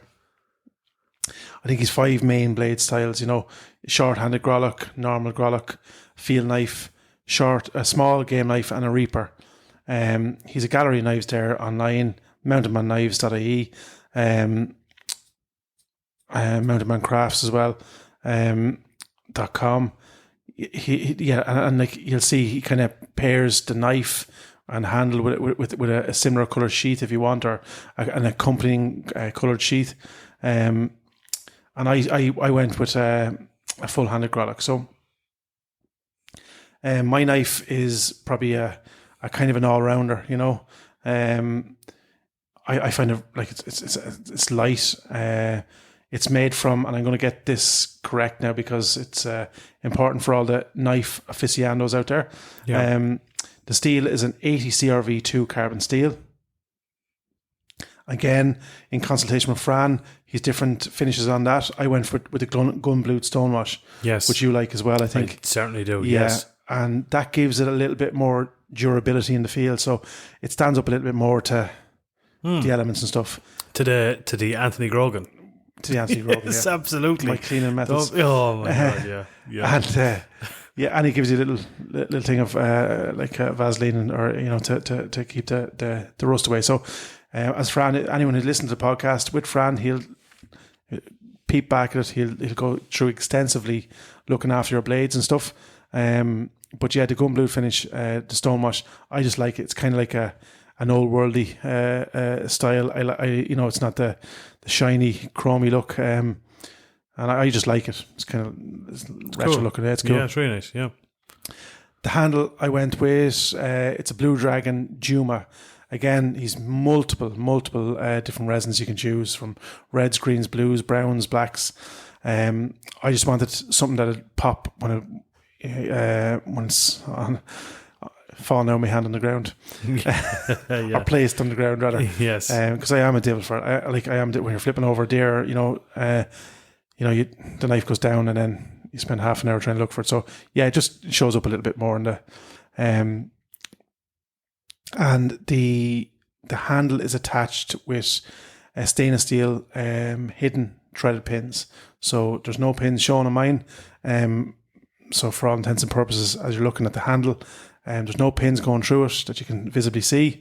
They're hidden, and it gives a really nice, smooth, clean look to the knife. Yeah.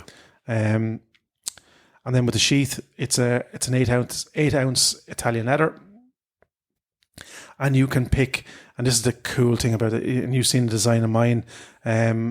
You can pick any design you want. So if you've a gun club or if you have an emblem or a crest, Franel, it will.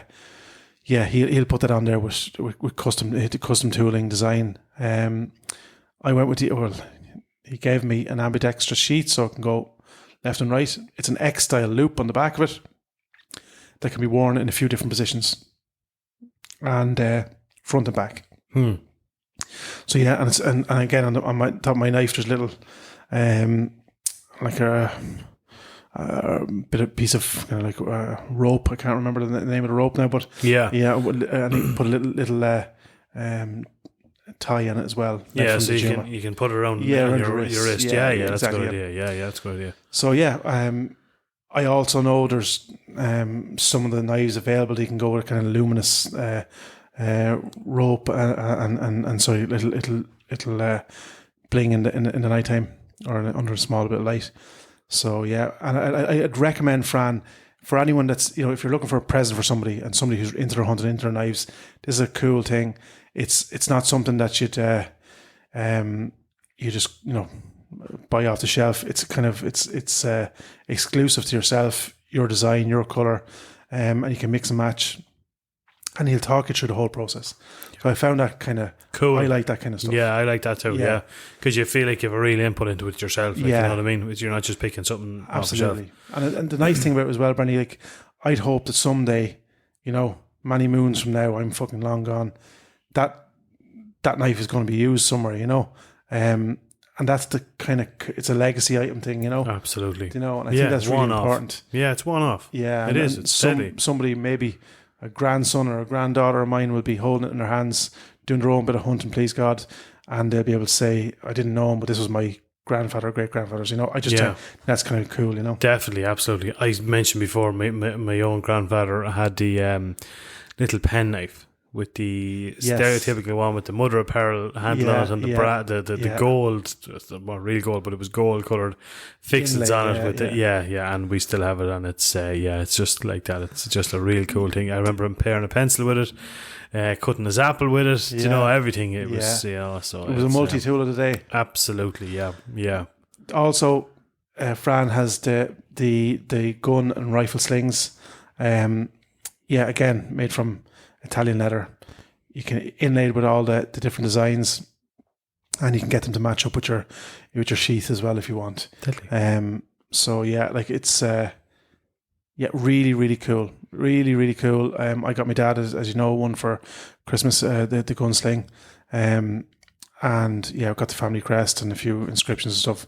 Just a really cool item. I think it's it's an heirloom again. So yeah, if you're interested, have a peep over to Fran's Facebook page or website, Fran O'Toole, Mountain Man Knives, Mountain Man Crafts. And have a peek at what he does. Yeah, we'll put up a picture on our socials of the knife that you got, and so everybody can pop on there and have a bit of a look at it and absolutely see what it's like and see what it's all about. Marks out of 10. Yeah, and this is the thing, and like we try to be as honest and as we can here, and we said beforehand. You asked me a very good question, like what are the flaws, and Jesus, there's very, very, very little like a flaw on the one thing, I suppose. Look, and this was my choice, not his. The handle, it's a shiny resin, so and this is me now. I don't be easy on things, and I'm not like, I didn't buy it to have it as you know, an ornament. It's a working knife, and I think the scratches and scrapes and stuff will add to it, you know. Yes. But yeah, the knife handle is very durable. But like that, I'm going through bushes and briars and hopping fences and stuff. Yeah. And it has got a couple little chinks in it. Chinks out here and there, yeah. So maybe if that's something that you're precious about, maybe take on a colour that's not so. Yes. Do you know what I'm saying? Yeah, or maybe a different style different or material. wood, yeah, maybe, absolutely, yeah. You know, yes, I would. Now I've seen one that he done actually, and I meant to get back to one, but sure, I fucking didn't get time. But I would, even though I know the benefits, I suppose, of having the bright colours. No, you know, absolutely. Yeah. But I'd be very traditional. I mean, I love like a bone handle. Yes, you know, I've seen mine, and we'll talk about that at some stage. But I did see one that he did, and it was more the traditional kind of a, you know, it was a bone or a wood, and I like that'd be your thing. And look, that's probably, you know, and that's where it's probably more mine. And there is a good bit of mining on the blades, you know. But that goes for any knife. You know, if you want to keep your blade in good condition, you have to look after it, and that's just unfortunately what comes with the territory. The sheath, again, I find it very comfortable. I have tried on different sheets in the past where kind of sit a bit higher on the hip, and they tend to fucking annoy you and stuff. But I like that one. Again, it's multi-position, so you can adjust a little bit. And like that, it's been in and out a good few times now. The sheet is holding up well. It's been battered going through hedges and fences, and yes, in the car, and it's always on my belt. Like my trousers are hung up on the thing, and my knife is on it at this minute in time. So I can't fault it. Apart from that, price point. Look, in around $250, I think, for a knife and sheath, and I think I got a sling off them as well. So yeah, look, they're not. These are not like you know, your off the shelf £30 item. Yeah. Probably, you know, on the higher side of the price scale for knives. I know you can spend any amount of money, but in my opinion, a worthwhile investment for the reasons I've just outlined. Yeah. And I'm going to give it a very, very, very solid 9 out of 10. Yeah, 100%. Yeah. You know, I'd be agreeing with you there, even though I don't actually have one myself. But yeah, absolutely, I agree with you. It's right. It's €250, but or thereabouts. Some are cheaper, some are more expensive. But exactly like you said, €250. That's something that once you mind it is going to be in your family for generations to come, really. And a cool thing. It's not a fucking jug or a do you know what I mean? Something that's, you know, it's something that's really cool, and it was built because of you, and then you've used it for your entire hunting career. And there's stories. Every chunk out of it has a story. Do you know absolutely, what I'm saying? Like every mark is something that, like on that particular hunt, you went through a ditch and that happened. I'm very kind of nostalgic like that. I think I like that kind of. Yeah. I often look, even if you handed me your knife and I'd be looking at it, and almost instinctively I'd be thinking, like, wonder how that happened, you know? You know, what was the story behind that, you know? Or, exactly. Or to be a chunking out a blade, maybe the tip of it where, you know, was opening a can of cold beans or something like that, you know? Yeah, definitely. yeah. Do you know what I mean? You'd probably had cannon all day. I would, yeah. I'd hit through with my teeth. No, but I agree with you. I've spoken about before. I've a Leatherman Wave. I've had it probably 20 years. I've travelled both sides of the world, and I've used it, and every day it's on my belt. The top off one of the knives is broke. I remember I used it as just little things, like I remember using it as a pry bar, working on a machine in the middle of the Simpson Desert in the most remote part of the world on my own in 48-degree weather. And it just brings me back, every time I look at it, it brings me back to that place. The top of the pliers, the tips of the bow pliers are melted slightly because I had to use it to fucking on a starter once to short out a starter because on an old tractor that was stuck in the middle of the road in the middle of winter, and you know what I mean. So every time I look at it, and please God, someday it'll be Cooper's, and like that I can get it replaced. I could get all these bits done, but fuck it, no, I'd like to keep it the way it is. Yeah, you look, you'll have your new one, and he'll have his first one. Yeah, and that'll hopefully pass on the tradition. You know. Yeah, exactly. Yeah, there's something cool about it. Look, I say, with Fran, we've had him on the podcast. He's a big fan of the show. He's a craftsman. We love that kind of stuff. It's supporting the kind of traditional arts. Yeah, and traditional kind of crafts and master crafts. that are similar to taxidermy stuff. Some of it's lost, so I want to try and keep that. The multi produced knives have their place. Don't get me wrong. Yeah, but this is, I think, it definitely has rightfully has its place as well. Yes, absolutely. Speaking about taxidermy, I'm calling him out. Andy Fox. I will be down in 2 weeks' time to pick up my new hide. So the wall is bare here, Andy. We have a spot fucking. The wall is fucking bare, man. I know he's gone through a bit of a time, I think, with his knee at the minute, but I'll be down in 2 weeks' time. Well, sure, look, you can do it on the chair. Sitting on the chair, lad. Brandy's running out of sympathy with you now. Honest to God. So if you're listening, lad, I'll be down there in 2 weeks' time. If you don't want that other knee sore, you better. I know, but he's joking. No, it'd be deadly, because we were talking about that. So for any people that have an issue with the acoustics on the podcast, blame Andy Fox. Exactly. Get your messages over to Andy there now. Get that fucking hide down here quick. Get that hide down here quick. It'll take out some of the echo. Yeah. Exactly. So, that's a wrap on our Let's Talk Gear segment.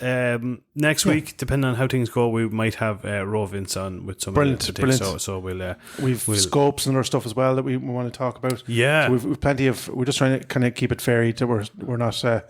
Doing kind of scope and handhelds and all that kind of stuff. Yeah. And we're trying to keep it varied so that everyone has a little insight into different bits and bobs. Exactly. And then we do 1 week to the other, so it gives us a week to get everything sent over and test. So we're going to be under pressure. But anyhow, that's the plan for next week's Let's Talk Here segment.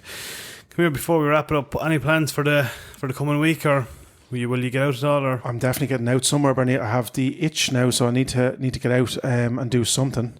Because I've been eating takeaways and horrible stuff at all hours of the days and nights and stuff up and down the road. So, I need to get out and lose this bit of a belly. No, sure, look, don't worry about it. And get some. I want to get some, like you. I need more rabbits. I want to get a few rabbits. And there's a huge amount of work to do in the club, man. That is another fucking thing. But anyway, we've new arrivals coming left, right, and centre. We've 130 eggs down, I think. Wow. My God. Underneath banties and incubators and so that's going to present challenges. And then we've 30 egg layers coming in 2 weeks' time. And then we have 70 or 80 poults coming in the middle of July. Middle of July, okay. I have to check when ours are coming. I think ours don't usually come until August or towards the end of August, I hope. I'm hoping ours will be pushed out to the end of July as well, just to give me a little bit of a chance. But and like that, we've a new area picked out, a new farmer. Actually, one of the farmers that I was doing the fox control for gave us a little slice of land to put up a new pen. Nice. So we want to try and get down and just get that out. We're just doing kind of like a release pen. Nice. Yeah. And like that. And a lot of our mallard are actually hatched out. We have 20 or 30 mallard hatched out already. Deadly. Super stuff. Which will feed in. I think I want to give it a quick shout out. I think I sent you and they wonder why we're so pissed off with them, the government and the national parks and wildlife and stuff. We were pushing everyone to do the online consultation of the open seasons order and stuff, and the bag count and stuff but it seems that the decisions was already made and that the online consultation was just a smokescreen. And this shows you how fucking far removed some of these people are in government and stuff. So due to a freedom of information request by some of the guys with a stick to wave at the national parks, they got this document where essentially it seems, now look we give them the benefit of the doubt. This was back in September 2022. This document was published, was never released. So they were talking about consultation with stakeholders and stuff. But this document was formulated without any consultation or knowledge. And I've been speaking to Keith Foran today actually about it, the PRO of the NARGC, and they were not made aware of this document. So the smokescreen that they're talking in consultation with stakeholders is completely incorrect, because the largest stakeholder in the country has not been engaged. Yeah. in any shape or form. So they're now looking at taking 6 duck species off the list altogether. Altogether, yeah. And then reducing seasons. Grouse is on the list to be taken off. I mean, what happens if grouse is not is essentially a restricted bird, right? I can, and this is without any scientific knowledge, I can guarantee you within the next 10 years that grouse will be almost gone from this island. Yeah. Because who's going to fucking look after them? Yeah, 100%. Yeah. These people, like Malcolm Noonan, is he going to fucking go out there and cut heather? Yeah. Is he, fuck? Yeah, 100%. Yeah. I agree with you. I can guarantee you, man. Yeah. Bar his tomatoes in a fucking pot outside his back door, he's not been fucking out. If they put a ban on pheasant shooting in the morning, they ban pheasant shooting in the morning, but in a couple of years there would not be a pheasant left in the country. 100%, because who's the one that's rearing them, Absolutely. releasing them, looking after them, starting off 100%. I You couldn't see what's agree going with on you in more. Wales. In Wales, Yeah. they're now looking down the barrel of a licensing agreement for pheasant, which will essentially, it's going to kill the pheasant hunting over there. And that'll be the first. This seems to be a kind of a European-wide agenda, vegan, vegetarian-backed, so-called green. And I think again, further to the Fox document we spoke about last week or the week before, where on one hand they're banning fox hunting, and on the other hand they're giving people money to control them under the table kind of stuff. This kind of hush hush wink wink stuff, because people are so pretentious now that they can't understand that these are predators. Yes. And we've changed the landscape, so now we have to deal with the fucking consequences. Yeah. And the way we deal with it is that we become the manager of the landscape. This kind of long-haired hippie style fucking attitude of nature will take care of it. No, it won't if we're fucking here. We are the common denominator. We are the fly in the ointment, because we're fucking destroying these habitats. So we have a duty then to look after them. Yeah. Why aren't they talking to the people who looks after it? Yeah, I know. It's sure, we've fucking- heard this before, man. It's the same as what have we been doing for the past couple of weeks? Yeah. Up and out it all and sending emails left, right, and centre. It's the same. It's essentially the same thing. They'll put like a carrot in front of you. They think you're getting something, but you're fucking not. No. You know what I mean? They think that we're going to engage it and you're going to have consequences, but obviously the proof is there that. Absolutely, and a special shout out to Verona Murphy. I think one of the few people who had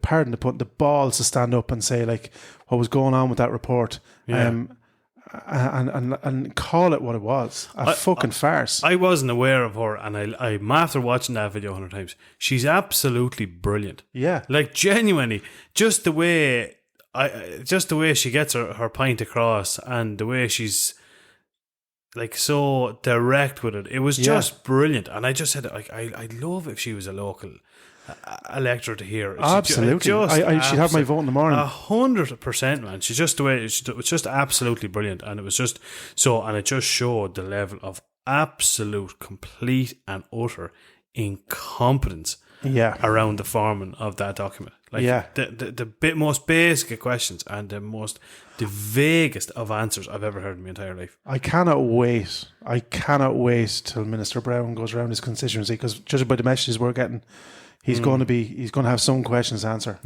He'll speak to the people then. Absolutely. You might turn your nose up and disregard the people who are essentially paying your wages, but when you're going back down to your own constituency, you're going to have some serious questions to answer. And I think even people who traditionally probably didn't vote are going to go out and vote against him. Yeah, absolutely. Because he's shown a complete lack of disregard. Yeah. How any person could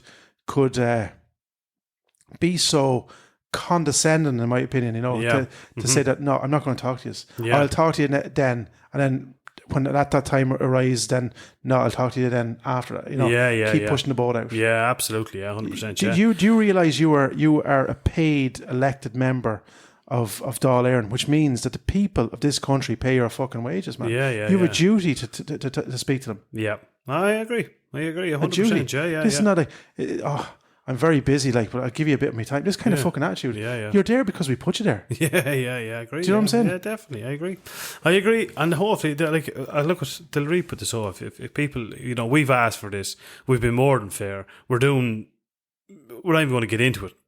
what for centuries what we've been doing in local communities. So we're not even going to get into that.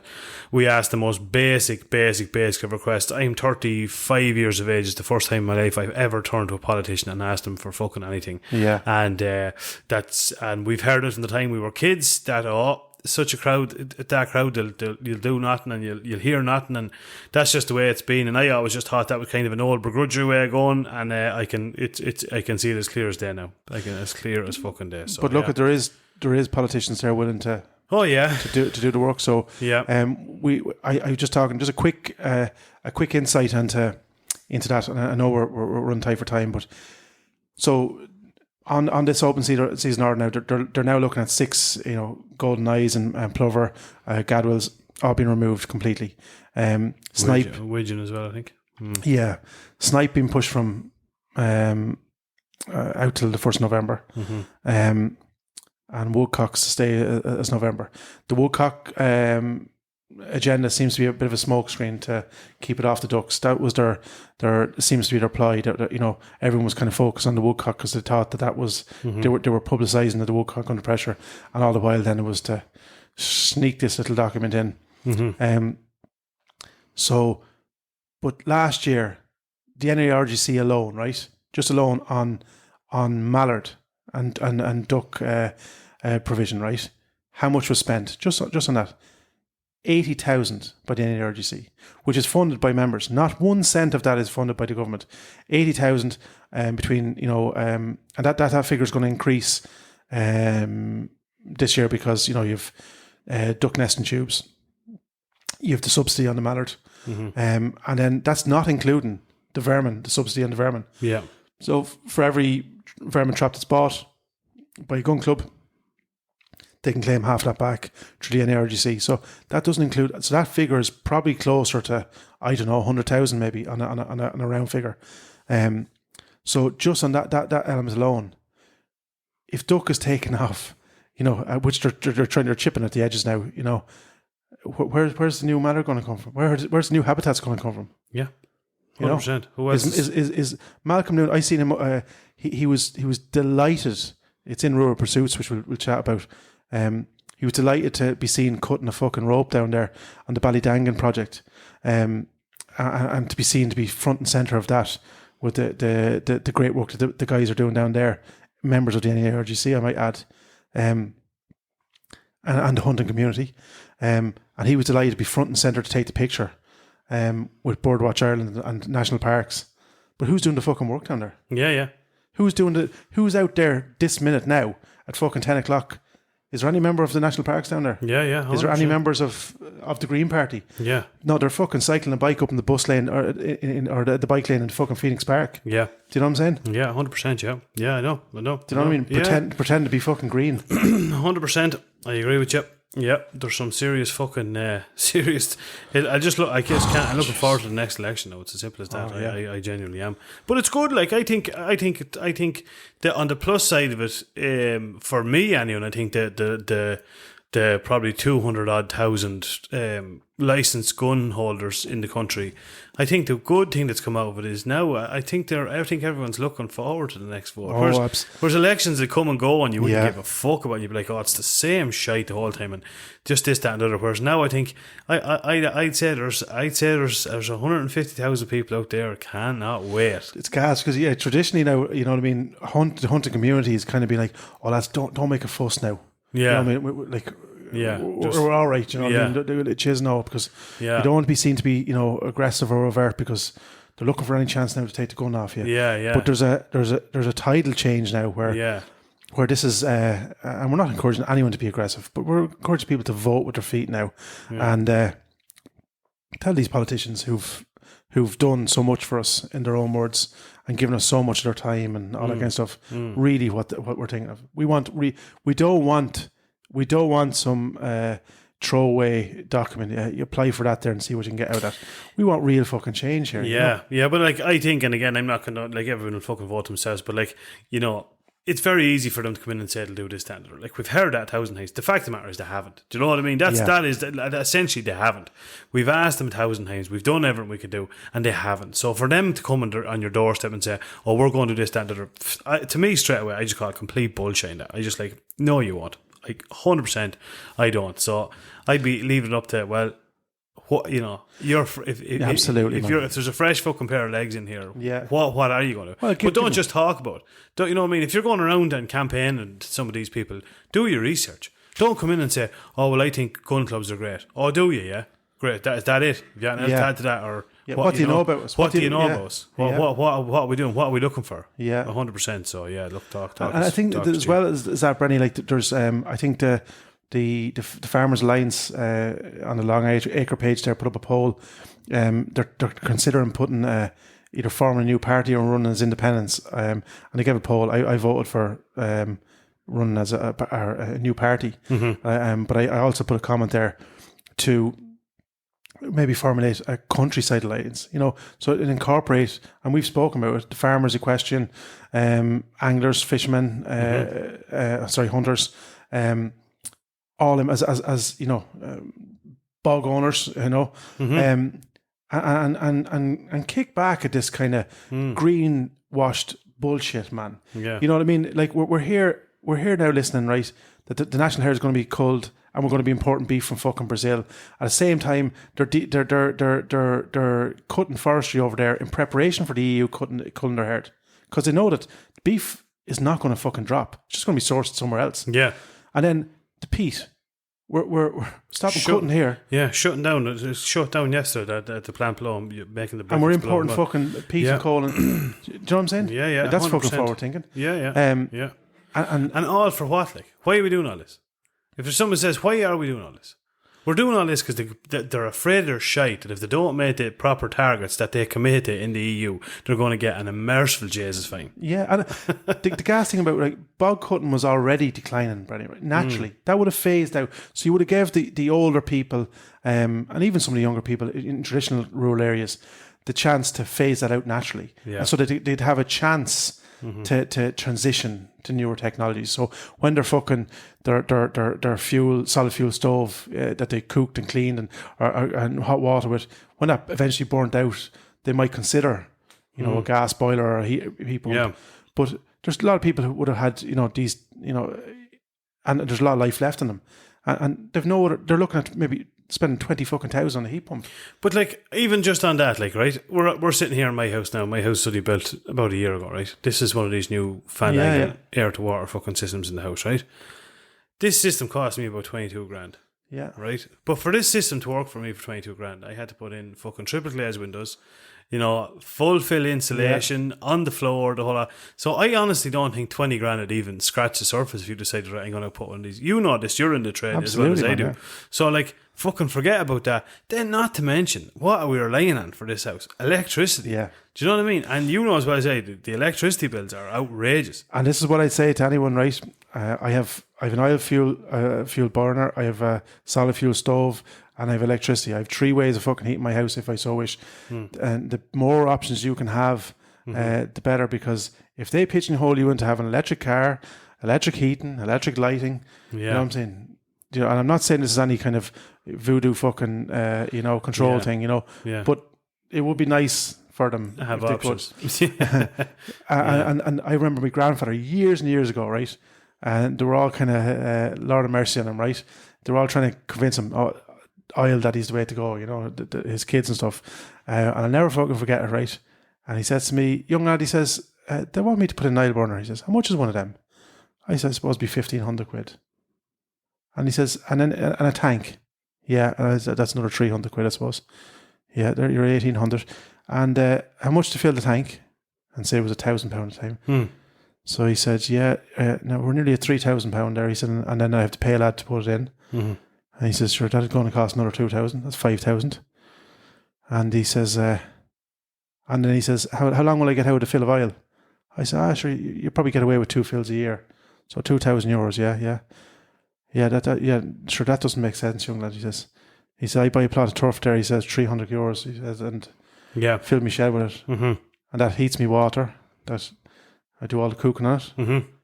And he said, €300. And you're telling me I'd be better off €2,000 a year, and then I have to speculate 5,000-7,000.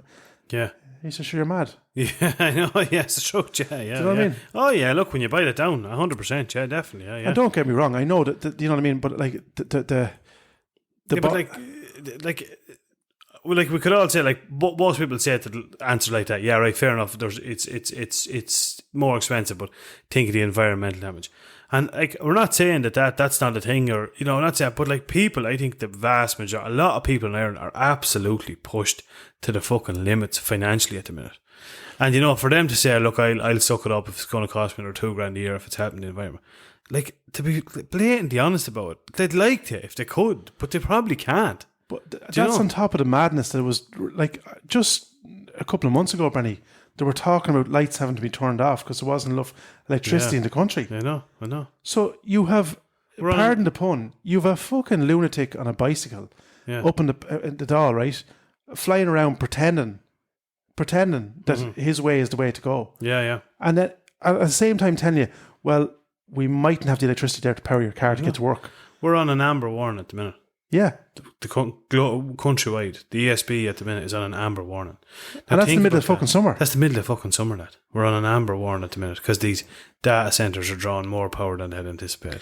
And it's all right for that lad, you know what I'm saying? Because he's probably, money's not an object to him. No, do you know what I'm saying? This is what I'm saying. Do you know? That's he doesn't understand. Realise, there's, not too far from here, there's older people here in their 60s, 70s, 80s. You know what I'm saying? Relying on this. Yeah. You know what I mean? We better wrap this up, but one last thing I want to say, and that was one of the most genius and straight to the point quotes I'd ever seen in my entire life. And it said, if you want to see change, if you want to see real change, put every single politician in the country on minimum wage. Yeah. Then you'll see real change. That's it. Yeah.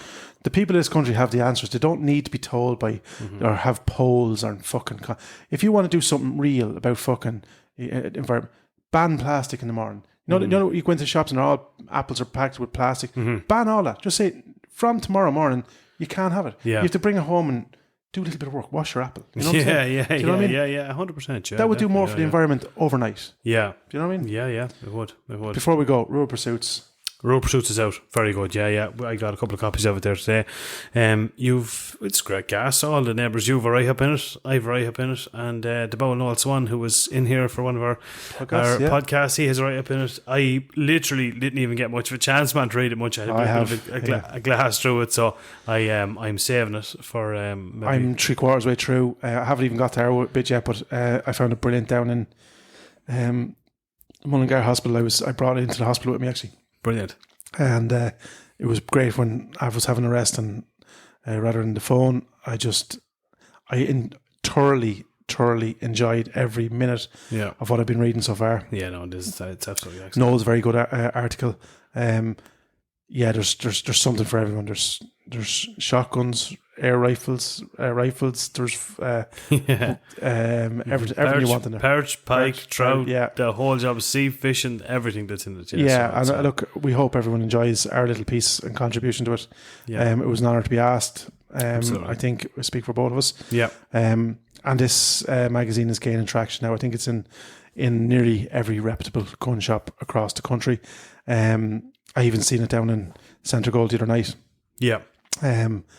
Brilliant. And like reading front to back, I just think that's magic. Definitely. Yeah, 100%. Yeah. So get it when it's out there now. You'll get it in all your fishing shops, and I think there might be even some of the newsagents. I know some of the shops in Derry have it, and stuff. So yeah, £6, €6. Like the Lord Jesus Christ, fantastic. So it's very. I think the Sunday World is fucking over £3, is it?